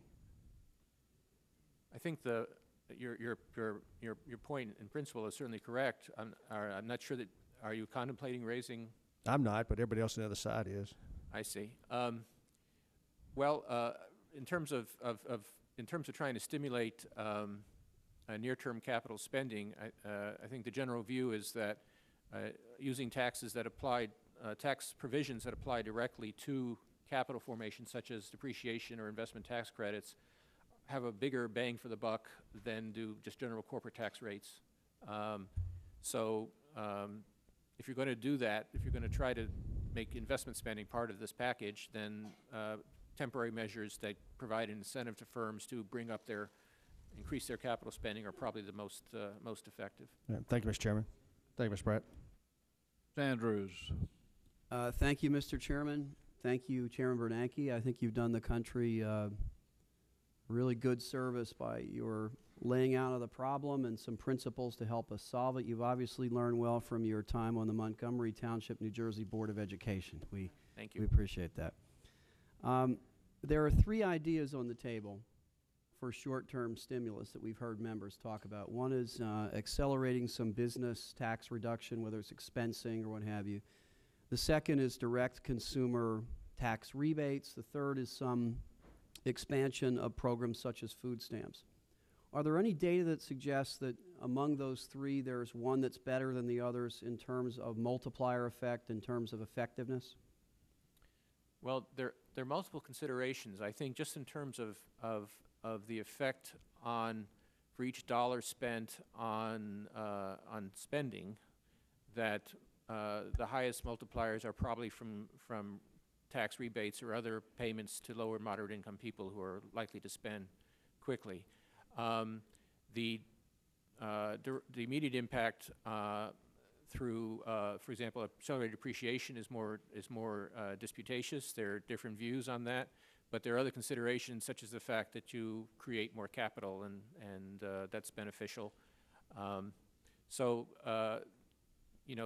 of these things depends only on the multiplier, but I think most packages we've seen in the past have included at least some component of tax rebates to the low and moderate income people. Given the fact that that's a desirable option, then, are there data on efficiency levels of spending by quartile of income group? In other words, do the people at the bottom quarter spend more of that rebate more quickly than people at the top? There are some studies which suggest, and again, I really need to emphasize the uncertainty associated with econometric estimates and so on, but the studies do suggest that people of lower incomes, or those who are, quote, liquidity constrained, which means they find it difficult to borrow for one reason or another, are more likely to spend in the near term than people, for example, who have extensive assets to draw on and therefore don't need to adjust their spending to their income So I think I heard you say that there are some pretty solid data that tax rebates to consumers are an effective stimulus, given the way we're defining effectiveness in this discussion. And second, that tax rebates that I won't say disproportionately, but at least to a fair share go to people at the bottom of the ladder are also quite effective in achieving that short-term bump that we're looking for. Is that correct? In terms of stimulus, because people who are low income or have few assets or find it difficult to borrow are more likely to spend the money in the near term. Yep. That has that benefit from the stimulus point of view. One of the things that's striking about your testimony is this balance that we have to find between the short-term needs that we have and avoiding long-term harm. It's sort of like steroids, that you want to address an infection quickly, but you don't want to create an adverse impact. I guess this is a timely week to be raising that issue around here. On that note, I think we better move on, Ms. Andrews. Yes, Commissioner. The question, if I can just quickly ask, is there a way that we could do some short-term stimulus that actually helps to solve one of our structural long-term problems? For example, energy. Is there any argument for the proposition that there should be a steeper subsidy or a larger rebate if what is purchased is something that uses renewable fuels, for example? In other words, would we want to have a policy that encourages the purchase of automobiles that are more efficient vis-a-vis other Ms. possible? Andrews, let's get the answer to that question, then we'll move on. Dr. Bernanke. As I said in my testimony, there are many intrinsically interesting or useful things that may not be part of a stimulus package, and the issue you need to address there is how quickly would spending take place and what would be the marginal amount of spending that such a program would, would produce. Mr. Barrett of South Carolina. Thank you, Chairman Spratt. Chairman, great to see you. Here I am. Ah, there you right are. here. Sorry. We're jumping around over here. Thank you for being here today. Reading your testimony, quote, economic stimulus at the wrong time or compromised fiscal discipline in the longer term, and you're talking about a stimulus package, fiscal initiatives and stuff like that. Fiscal discipline in the longer term is what I want to concentrate on, Chairman. And this is not a Republican problem. This is not a Democrat problem, because I can tell you, when we were in charge, we did it too. We're doing it now. Does the Congress spend too much money, Mr. Chairman? That's not my call. My call is to say that if you want government spending, and it's a nonpartisan question, Mr. No, it's Chairman. not a nonpartisan question. There are value judgments there. You know, if you spend on a certain kind of program, you got to make a judgment. Is the value of this to society worth the extra taxes you need to pay for it? And that's something that only the elected leaders of our country, could represent the people's views on. I can't. That's not a value neutral question. My concern is that we have, I think, a pro-growth tax code, one that is efficiently designed and fair and simple. I'm also concerned that we have budget balance in the long run. Those are the things that are important for growth, but in terms of whether an additional program is worth the extra taxes, that's for Congress, and I really don't have. I appreciate it. We need to get you back down to South Carolina a little bit more, because I can tell you in South Carolina they think we spend too much money. I think this is a nonpartisan. What about uncertainty in our fiscal policy? If we had some sense of certainty out there in the free market, don't you think, no matter what the policy is, if there was certainty, that certainly would help in our potential growth? Would you agree with that? I think certainty is helpful. Yes. Okay, good. That's a good one. All right, moving right along, trying to get us out of this recession when we're thinking about a package. Some people have said, okay, let's give the money back in a bulk sum so we can give some instant stimulus. Some people have said long-term tax cuts or looking at fiscal policy. Does it make sense, Mr. Chairman? And I'm not saying one's better than the other. What I am saying is, does it make sense to look at both of them and maybe have a balance in our policy that may have a combination of both? Between spending and tax cuts? Yes, sir. Like a tax credit as part of it, and then in the short term, and then in the long term, having some type of long-term tax cut, fiscal policy, something like that, so we could do a combination in a package. Does that make sense to look at both of those? Well, as I've indicated, I think there's some really important long-term issues which this fiscal stimulus is not necessarily designed directly to address, and I think there's a political question about whether or not, within the short period of time we're talking about, the Congress can address all these very difficult long-term issues. They have to be addressed, and if you can do so, that's terrific. Well, and you know as well as, and I don't mean to cut you off, Chairman, because my time's short. You know as well as I do, sometimes having the opportunity to address some of these things, timing is everything. So if there would be a way we could address both of these issues in the same package, would it make sense to do that? If you can address the stimulus and at the same time make good decisions about long-term tax policy and long-term fiscal balance, that would be a terrific thing. Good, thank you. Last question, I think this is all I'm going to have time for. High prices in oil coupled with the weak dollar. Kind of tell me how that affects what we're doing, and if there's anything we can do in the short term with the price of oil and the devaluing dollar. I don't think there's that much that can be done in the short term. The most important factors affecting oil prices are supply and demand, and we have a growing world demand for oil and for energy and for commodities, and supply is limited, and so difficult. That's one of the long-term issues that Congress needs to address in terms of energy efficiency and security. For us at the Federal Reserve, high oil prices are a real bane because they create inflationary pressure at the same time that they take away spending and income and tend to depress the economy. So they make it very difficult for us. The falling dollar, does it concern you, Chairman, that maybe someday we will wake up and the world will say, hey, guess what, guys? We're not using the dollar as the world standard anymore. We're going to use something else? Well, I always have to begin by saying that the Secretary of the Treasury is the official spokesman I understand. of the dollar. I understand.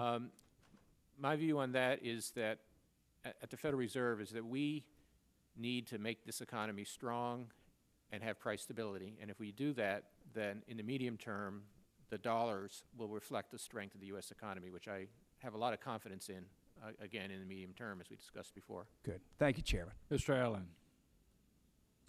Thank you, Mr. Chairman, and thank you, Chairman Bernanke, for being here. I want to just follow up on something. It may seem like Economics 101, but you said that cash, whether it's tax rebates or other money going to low and moderate income people, is more likely to be spent quickly. That's the phenomenon of the multiplier. But could you just explain the multiplier enough to help us understand why it's true that money going to those groups is more likely to have a stimulative effect on the economy? Well, so one of the concerns that people have right now is that the consumer is pulling back and that consumer spending is not going to grow as quickly, which would tend in the short term to depress the economy because consumption spending is about 70% of total spending. And so the question is, can we find a way to get the consumer to be a little less hesitant to spend? In terms of who's most likely to spend, if you're somebody who has lots of financial assets and you receive an extra dollar, you may not change your spending much because you can simply either put the dollar in your bank account or take out a dollar as you need it. If you're somebody who lives paycheck to paycheck, you're more likely to spend that extra dollar. The evidence seems to be consistent with that. Now, I want to be clear that people at all levels of income do seem to respond to some extent to extra cash. But both sort of economic logic and the empirical work we do have suggested that effect is somewhat stronger for people with low financial assets or low and moderate income. Good. Thank you. My state, like many others, has seen an erosion of middle-class jobs in recent years with particular losses in the manufacturing industries. And in your testimony, you remark on recent changes in the labor market, stating that while employment in the service sector continued to show slow growth, there were significant decreases in residential construction, manufacturing, and retail trade. And though you say we shouldn't read too much into 1 month's data, but it sure looks as if job losses in construction, manufacturing, and retail trade indicate we are losing middle-class jobs. We're losing the kinds of jobs that people could support a family with. Do you agree with that? Well, those categories contain a wide range. Construction can include a laborer, it can include a foreman. Retail can include a sales clerk, can include the CEO of Sears. So there's quite a range of people who are in these different categories. Manufacturing, you mentioned specifically, manufacturing does tend to be cyclical, so when the economy overall slows, manufacturing tends to slow generally by more, and therefore the loss of manufacturing jobs we've seen recently is partly indicative of a slowing economy. Now, more generally, and I'm sure that I don't want to take all your time, but more generally, of course, we've seen a long-term downward trend in manufacturing jobs. A lot of reasons for that. One of them is simply the fact that U.S. manufacturing is so productive and has become so much more productive that even though we produce as much stuff now as we did 20 years ago, we can do it with many fewer workers, and that productivity gains reduces the number of workers that are needed. Let me just conclude with this question. As we think about different components of a stimulus package, can you comment on whether there are some components that might drive job creation more than others? Well, as I've noted the spending propensities of lower moderate income people, and I think that's one consideration. But you also have to look at all the factors involved. For example, the business oriented cuts create capital formation, which has additional benefits. So you need to look at the a variety of factors, and also you need to think about the fiscal implications.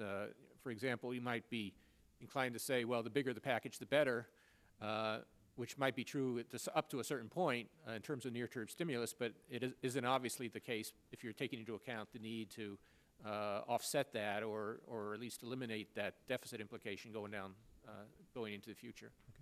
I guess I just conclude by thanking you for being one of a long line of economists who has sat there and testified that tax cuts don't pay for themselves.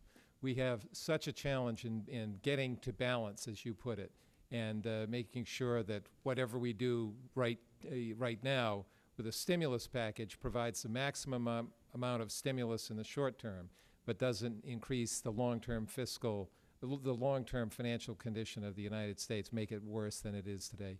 I yield back. Thank you. Thank you, Mr. Chairman. Mr. Chairman, welcome. I've sat here this morning listening to you, and I've had the privilege of doing so with your predecessor a few years ago, and I must tell you it's an amazing country we live in. I have a 9-year-old son and a 12-year-old daughter, and I have a very difficult time most times convincing them that what I have to say has merit and value and that they need to listen to me. And yet, as chairman of the Board of Governors of the Federal Reserve, the world is watching, certainly the people in this country, Wall Street and others, and we're hanging on every word you say and what color tie you wear and whether you feel good.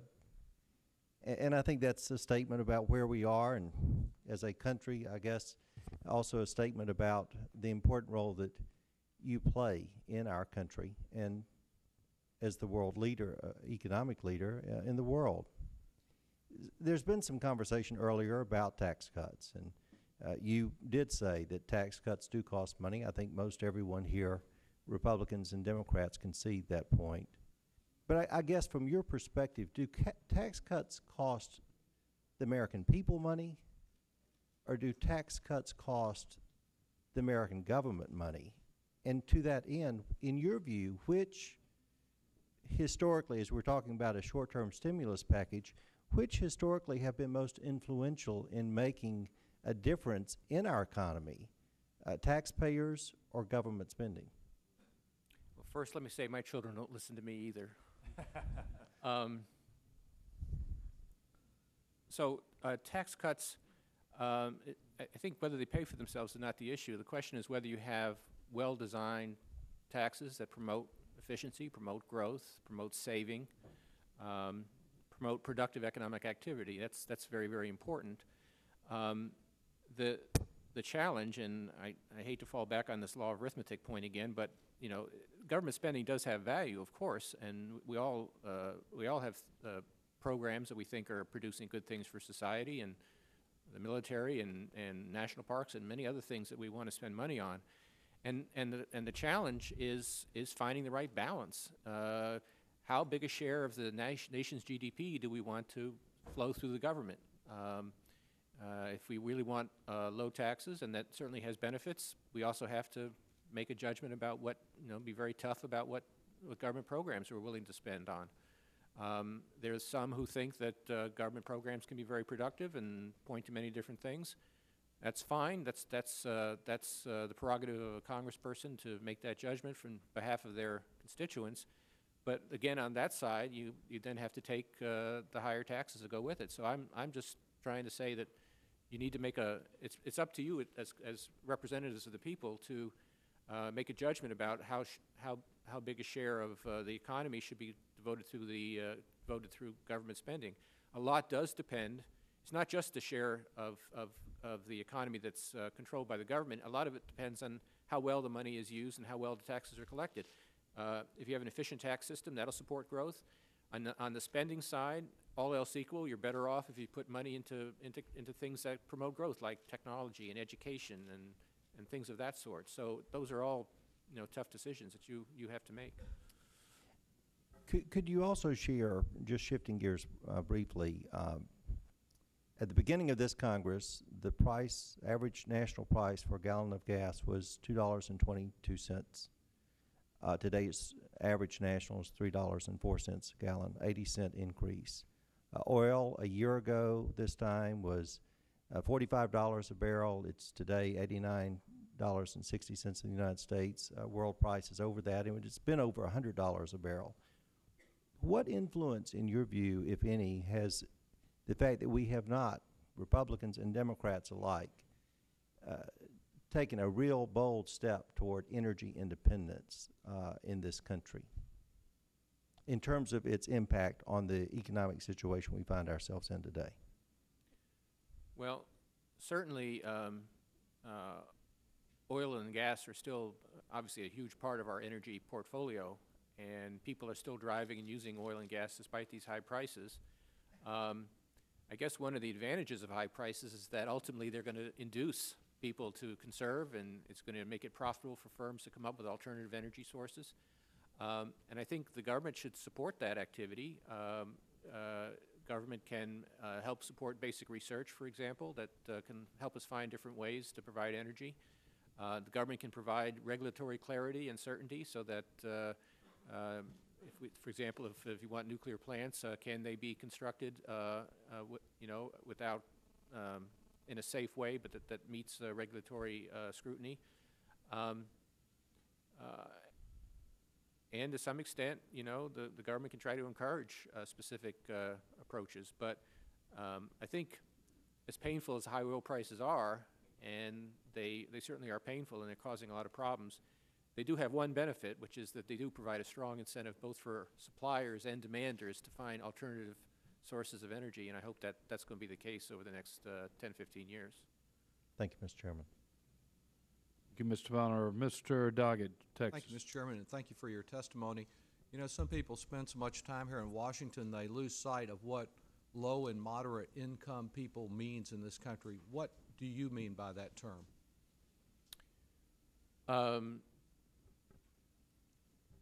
Well, the median income in the U.S., and I believe I got this right, is about $48,000 for a family. So you're talking about people 48,000 and below in well, it's not a sharp cutoff. I think again, people of lower income will tend to spend more out of these rebates. But as I said, even relatively high income people do spend some out of a rebate, and so it's more like a continuous line than a sharp. When you talk about the best multiplier effect for a stimulus being for low and moderate income people, you're really talking about 50, 55,000 and below, aren't you? Well, that's in terms of the maximum multiplier effect. Again, you weighting towards low and moderate income people for multiplier purposes is beneficial. I think you're going to have to think about the problem of how to distribute the money in a timely way. For example, if you one way to do it would be to use tax filers, because we obviously have that data available, and the IRS can send checks. But of course, if you do only tax filers, you'll be excluding some people who don't file taxes. So there is some question about how the best way to get money out quickly is. And in terms of the fiscal stimulus that you feel would be desirable, given the economic conditions we have today, to supplement what you're doing with monetary policy, how big a fiscal stimulus is too big in terms of a total amount of stimulus?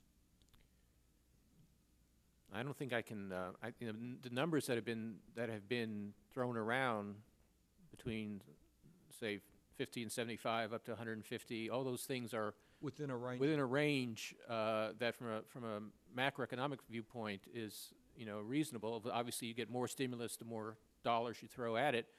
But if you go overboard, and that's my concern, right? With, all these lobby groups lining up to get their program in and call it. I certainly hope that the Congress can resist having a huge list of different things that that should be kept separate. I mean, maybe valid, but should be kept separate from just the program. In terms of a range up to 150. 50 to 150 in the broad range like that would not be unreasonable. Those are all reasonable ranges, but again, one of the issues you're going to have to think about is the fiscal implication and how if you're going to pay for it, you can pay for part of it. And that's really an important part of your testimony, because the first hearing that this committee had was back on December 5th, and we had three very diverse economists, as I think you know, Dr. Feldstein, Fred Bergsten, Peter Orzog, all say that it is possible to have a significant stimulative effect from fiscal policy and still pay for it within the requirements of our pay-go rules, and you agree with that? I do. And as far as the way we got into the problems that we have today, we would not have any need for fiscal stimulus at all today had it not been for the collapse of the home mortgage market, would we? Well, the combination of the housing cycle and subprime mortgages and the interaction between those two has been a big part of it, yes. And you believe that in addition to any fiscal stimulus steps we take, we should be looking at the regulatory issues that are associated with that whole subprime debacle that got us into this problem? I do, although I would point out again that the Federal Reserve has already issued for comment an extensive set of rules addressing subprime lending, which at perhaps some other occasion I'd be happy to discuss with you. And certainly it would, you conclude your written testimony, I think quite appropriately, by expressing concern about the structural budget deficit. If we put in place significant long-term, not temporary, but long-term tax cuts, you think that would be undesirable in terms of increasing unpaid long-term tax cuts in increasing the structural budget deficit? Again, I think you need to look at the overall budget and make some tough decisions about the combination of taxes and spending, which promote our national goals the most effectively. But I gather from your testimony, when you talk about a fiscal program that increased the structural budget deficit would only make confronting the challenges more difficult, that whether it's unpaid for spending or unpaid for long-term tax cuts, the effect is the same. It increases the structural budget deficit, and you don't want either. If you want low taxes, you need to find ways to keep spending low, and if you want high spending, you need to find ways to raise the revenue. Exactly. Thank you. Thank you. Thank you, Mr. Chairman. Your testimony was excellent today, and I'd like to follow up on some of the comments that you've made and some of the comments that have been talked about today. I agree with everything you said with respect to short-term stimulus. A year from now, when you come back and testify before us, after we get behind this issue, we're looking the next year, 2 years. What effect does tax uncertainty going forward in the next 2 to 3 years have on taxpayers, on savers, on investors, on entrepreneurs, when they hear over and over on TV and on news shows that the tax cuts that were passed earlier this decade are going to expire, and if they're not repassed, taxes will go up on a variety of different things? What does that uncertainty do for those taxpayers, investors, workers, and entrepreneurs?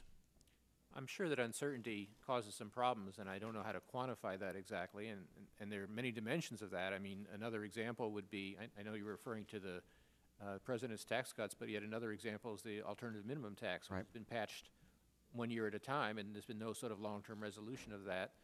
I think it does, I think the fact that the code keeps changing and that there's uncertainty about that does have some adverse effects. So to the extent that as part of, going forward, you can find a more stable, long-term solution to our tax and spending priorities, that would obviously be helpful. If you look at the tax cuts that are set to expire in a couple years, which would you look at as having, if they do expire and go up, pro-growth taxes? Which could do the economy most harm by going up if you look at people's behavior in terms of pro-growth economics? If you wouldn't mind, I prefer not to get into that.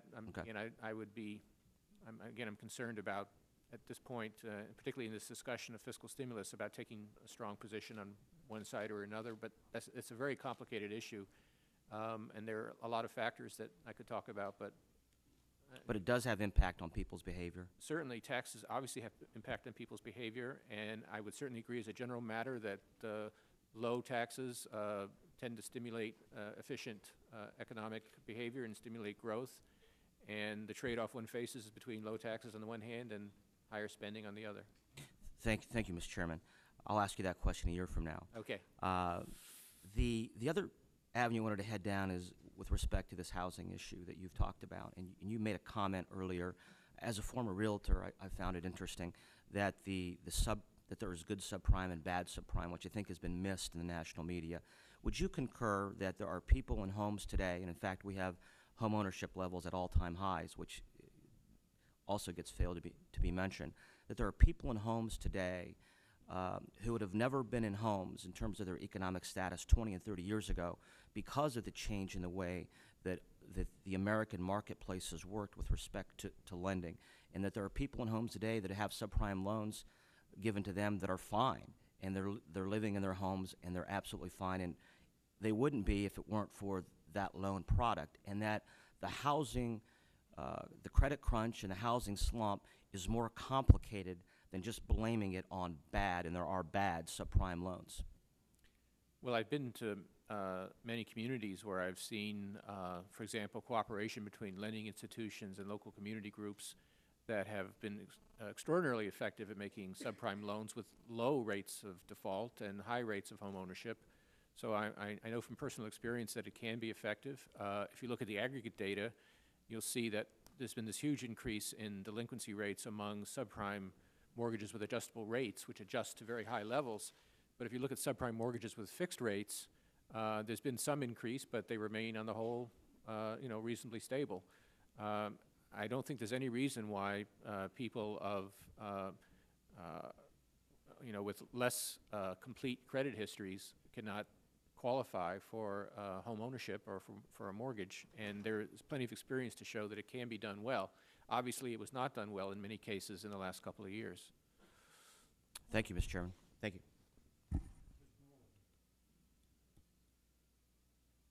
Mr. Chairman, thank you for being here for your testimony. Our country has a $9.2 trillion national debt, a debt which has increased $3 trillion over the past 7 years. I'm concerned that this unprecedented increase in debt, along with the long-term fiscal challenges our country faces, will hurt our country's economic future and force my 8 grandchildren, other children their age, and future generations in our country to bear the burden of the debts that we are incurring now. As our debt has grown, the United States has relied more on foreign investors to purchase our debt. In fact, foreign investors have doubled their holdings of U.S. debt since 2001.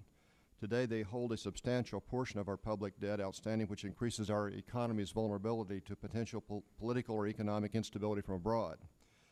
Mr. Chairman, if the federal government continues to run consistently large deficits and accumulates more debt, what impact could this have on economic growth in our future, in our country, and both in the short and long term? Would you agree that ongoing deficits are a serious threat to the health of our economy? I do, and I think that the $9 trillion that you cite in some sense understates the problem, because it doesn't include the unfunded liabilities of these Social Security and Medicare? Social Security and Medicare, which are enormous, in fact dwarf the $9 trillion. Yes, sir. The fundamental thing is that we are an aging society.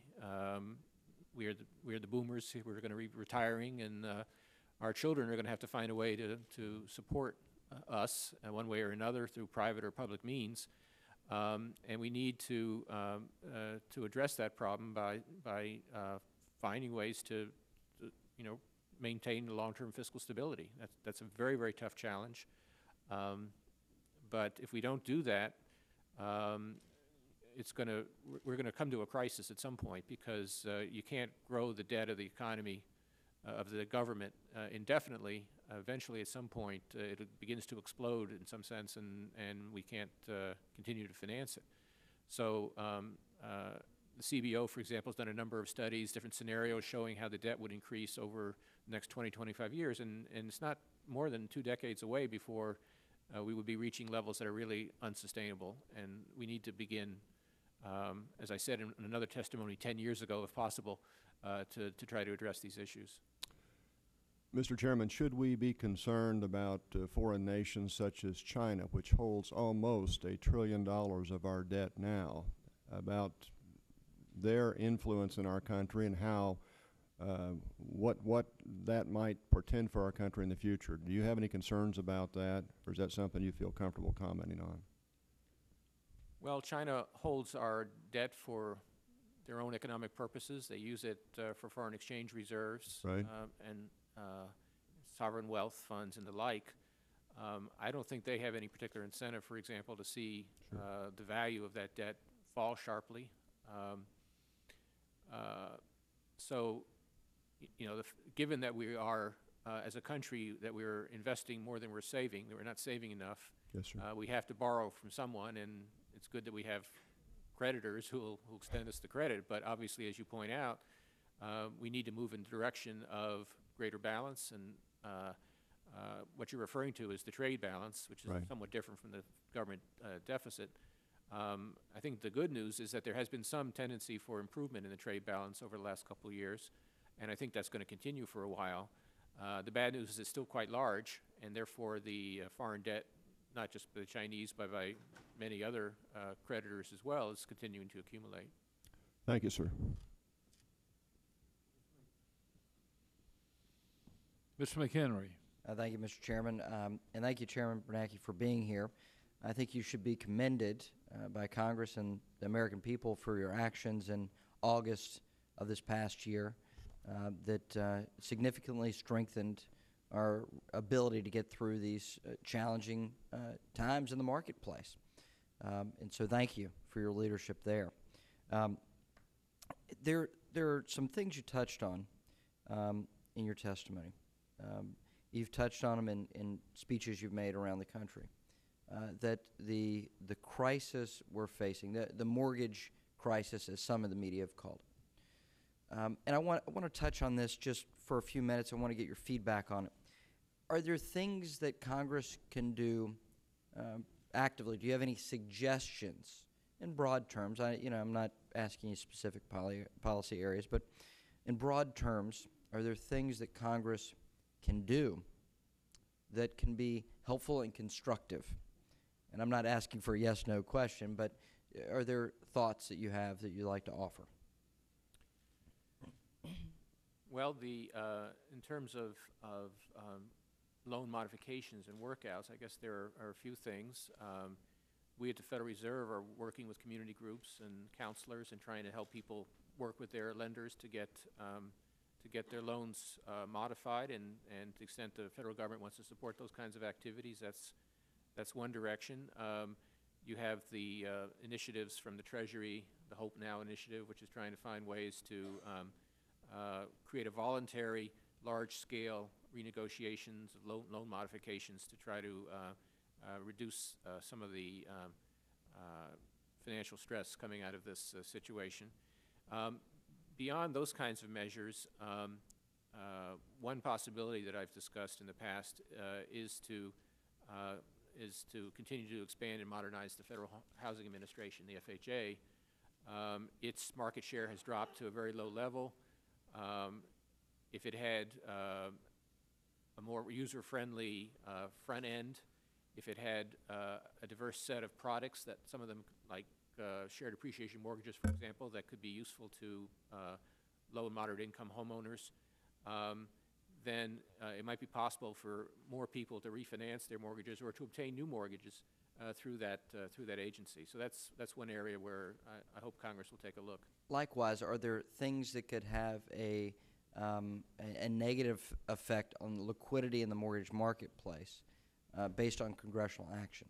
Are there negative actions that Congress could take? Well, as I mentioned, we at the Fed have done a set of regulations which are out for comment, and what we've tried to do there is walk a fine line and strike a balance between setting up rules that will protect consumers but will not be so punitive or onerous that they'll simply shut the market down. And I think as Congress considers measures it might take,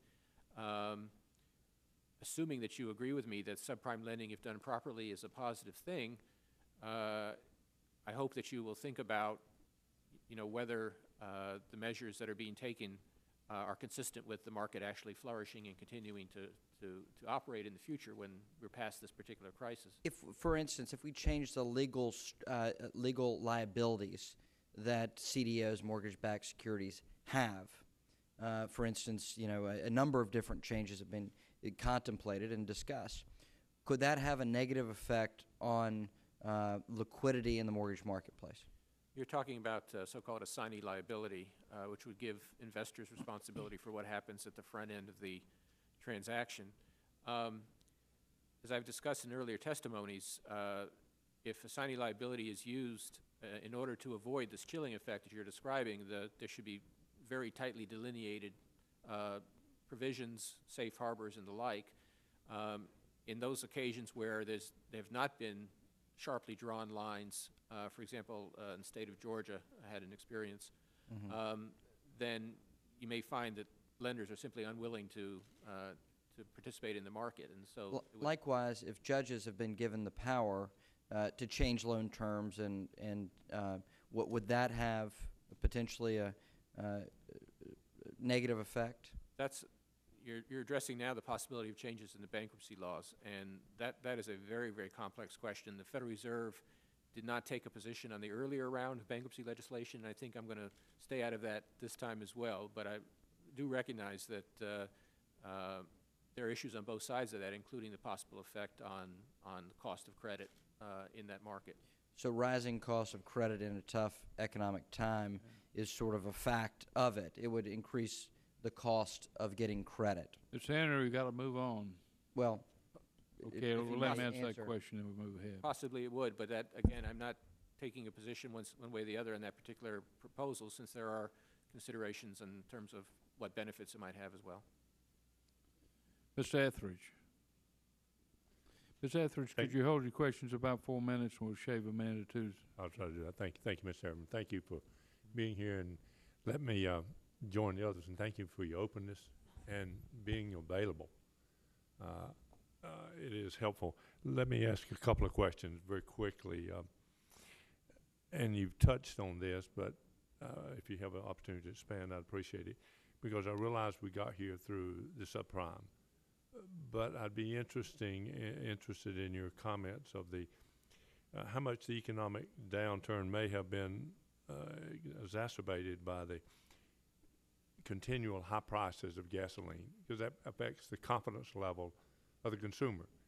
You only buy a house, hopefully, in a lifetime, but you buy gas several times a week, and when you see it at $3, and especially for the people who are working every day, and I go by and purchase my gasoline, as others do at the service station, and I see people who buy $3, $5, and at $3, that's just over a gallon. And people buy just enough to get to work, and then they buy enough to get home. Be interested in how that's impacting the economy, because if you had a drop in December of the consumer purchasing, there's got to be a direct correlation. They're going to put money in that vehicle to get to work, and how that has impacted and on the working family. Congressman, as I mentioned in my testimony, that is an important issue. The increases this year have been so great, or 2007 have been so great, that conceivably has had as much as a half percentage point of an effect on growth, and that really is a drag on the consumer going forward. So I should have mentioned that, along with housing, subprime issues, financial issues, that's another factor that is contributing to the slowing in the economy.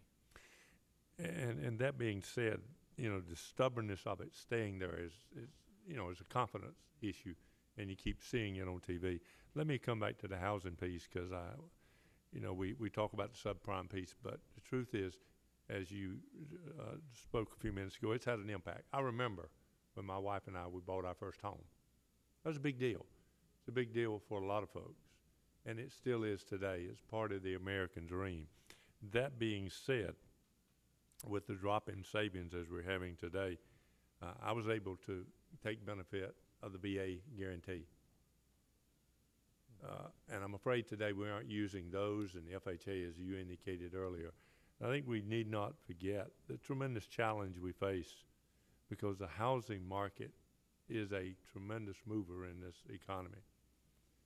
And you may not want to comment on this, but it seems to me we could take a hard look We ought to be looking at the long term as well as the short term, and I agree with you, the 3 T's, timely, targeted, et cetera.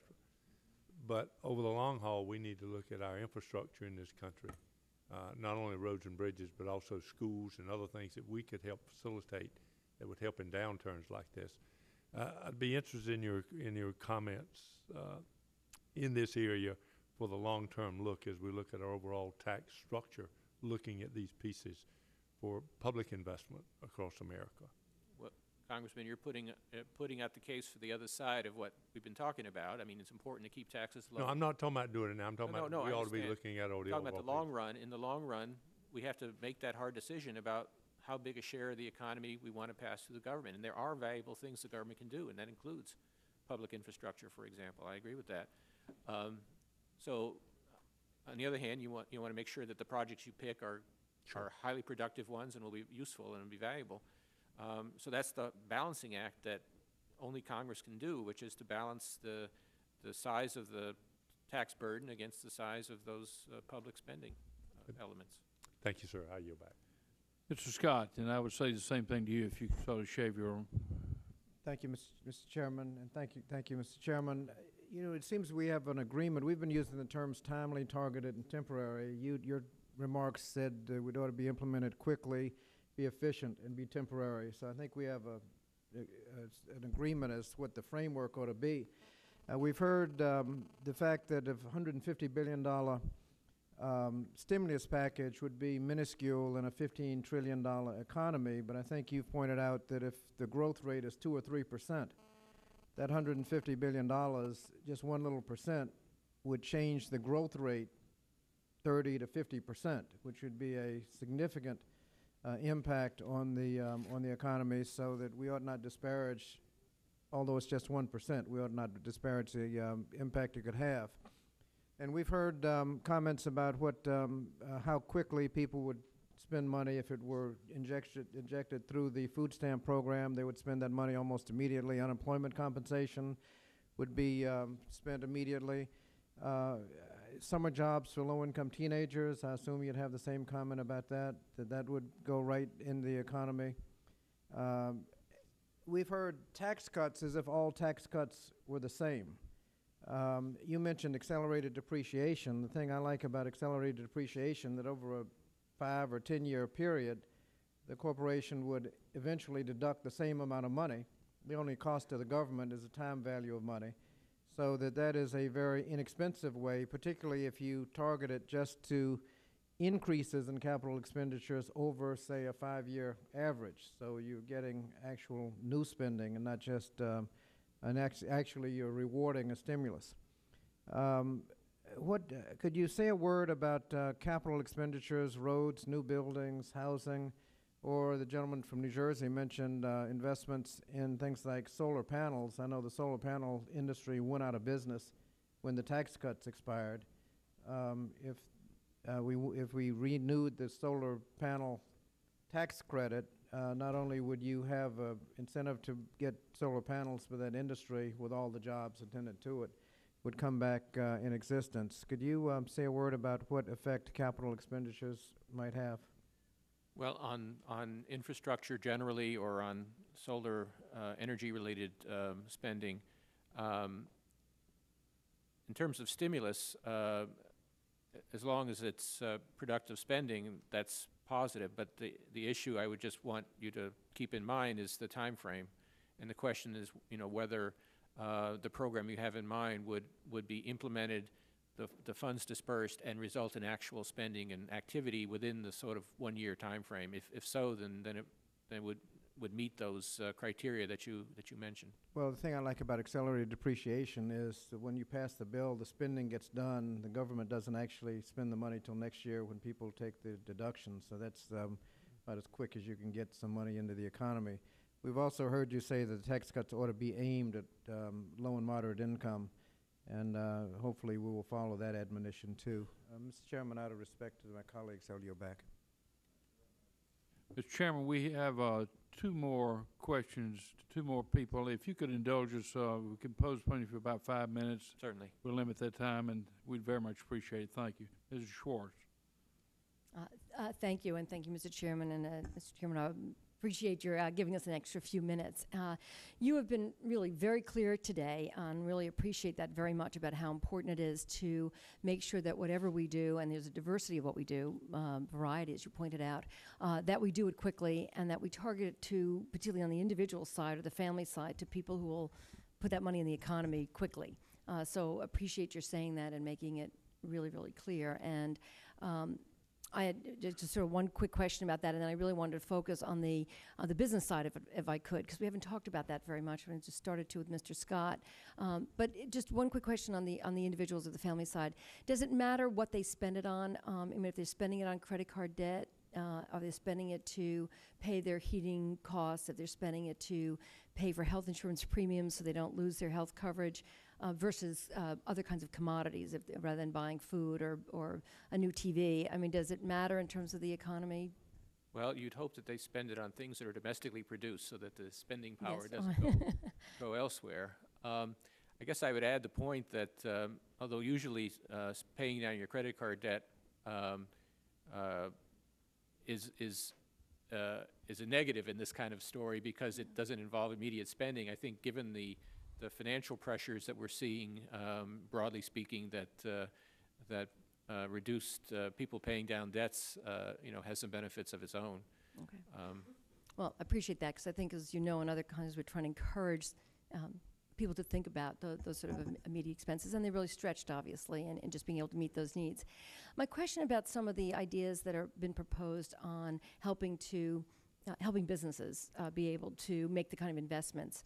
How do we make sure in that case as well that should we be targeting smaller businesses that might be more on the more marginal in the sense of where they make capital investments? Would that be a smart thing to do? Would it be, I assume it's important for us to make sure that they're doing as well, that they're going to out there and spend the money rather than be money they spent last year benefiting that. It wouldn't help at all. I assume it has to be moving ahead and making sure that they're actually making those kinds of investments now. Could you comment on that and how we might be able to target those kinds of, any kind of help we give to businesses to be able to spend those dollars to make those kind of investments? And is there any way for us to do it so that it might actually encourage them to create new jobs? I think Congress has already in the past structured these tax credits in ways that favor small businesses, and that reflects a value judgment on the part of Congress about where they want to provide the support.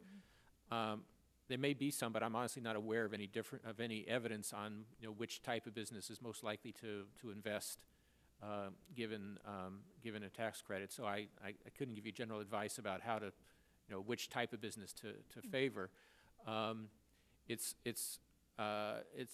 It's true, for example, though, that equipment is more likely, has a shorter lead time, more quickly to be purchased than a new building, for example. And so frequently these types of programs have an emphasis on equipment and software as opposed to structures. One would hope that this would involve new jobs. I think it would, both directly and indirectly, but indirectly in that the people who produce the capital that have more demand, and they would hire people, and that process would continue. And those companies that hire more capital, have more capacity, may, although not necessarily, hire more workers to work with that capital. And just if you have a real quick comment on one of the other thoughts, is that if we could speed up some of the public infrastructure projects. We did this once in Pennsylvania a number of years ago. We called it Jumpstart. It was on transportation projects, actually, but although it could be on school construction, it could be any number of things.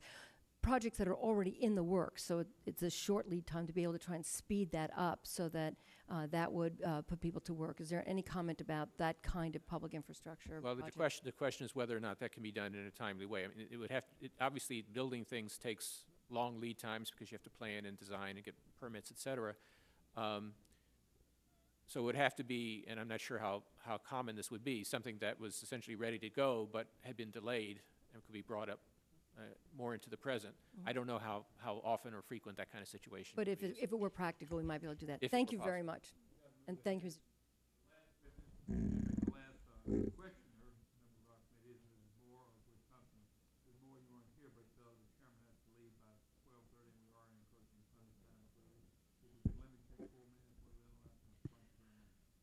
Thank you so much. Thank you for your generosity for being here today.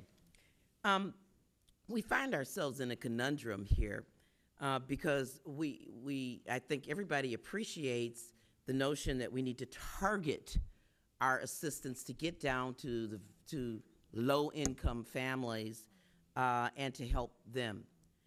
I guess my question is, what the vehicles that have been proposed don't really seem to be able to accomplish or achieve that. We have a 5.2% national unemployment rate, but when you disaggregate those numbers in my district, those people, for example, who are not receiving unemployment compensation insurance, but who have just given up looking for jobs for the longest period of time, I find that 17%, over three times the national average, 17% of white males in my district are unemployed.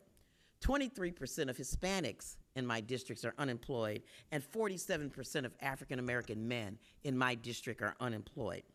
28,000 African Americans in my district, we have the highest incarceration rate in the nation, are under some sort of Department of Corrections supervision, and we really need to help them. They may not be heads of households because they don't have jobs, so food stamps are not going to help them. The unemployment compensation insurance will help some of them, but some of them have been unemployed for so long that even if we look back 6 months, that may not help them. The low-income heating program, that's a great vehicle. And if we give it to state and local governments, the only suggestions that have been made is that we help them underwrite their Medicaid program. Can you tell me how we get this money? And I haven't even talked about the women who are on welfare and the time limits and the clock may hit them. Can you suggest for me some sort of vehicle to get the truly poor and the truly needy folk that I have described some of this assistance? Congresswoman, you've put your finger on an important problem. You've listed most of the vehicles that people could think about. If we want to get the money out quickly, the easiest way is go through the tax system or one of the existing programs. I don't have a good suggestion for you. These are not tax filers, but don't you agree that it would be a really bang for the buck if we could figure out how to get assistance to these people? I mean, it's not like we don't have lists of these people who have in the past received general assistance through the counties. It's not like we don't know who these 28,000, for example, in my community, men are who are on probation, living with their mamas, living with their sisters, living with a live-in girlfriend. It's not like, and living off them. So it's not like we don't know who they are, but I just want to hear that it'd be worth the effort to try to figure out a vehicle to help these folks in terms of the impact of an economic stimulus.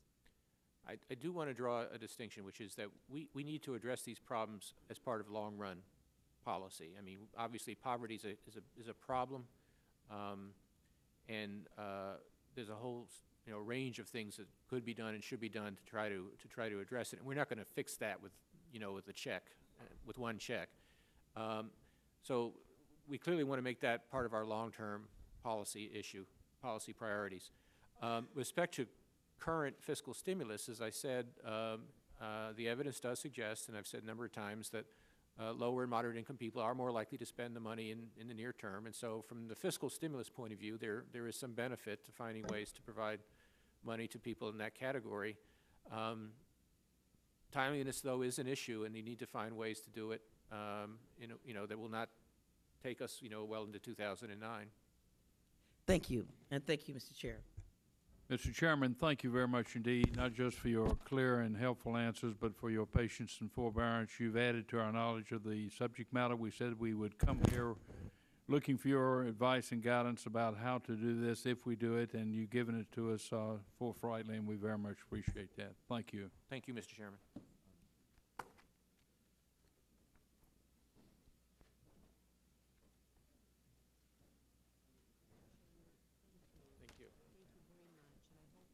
One final housekeeping matter before wrapping up the hearing. I ask unanimous consent that members who did not have the opportunity to ask questions of witnesses be given 7 days to submit questions for the record. Being no further business, the committee is adjourned.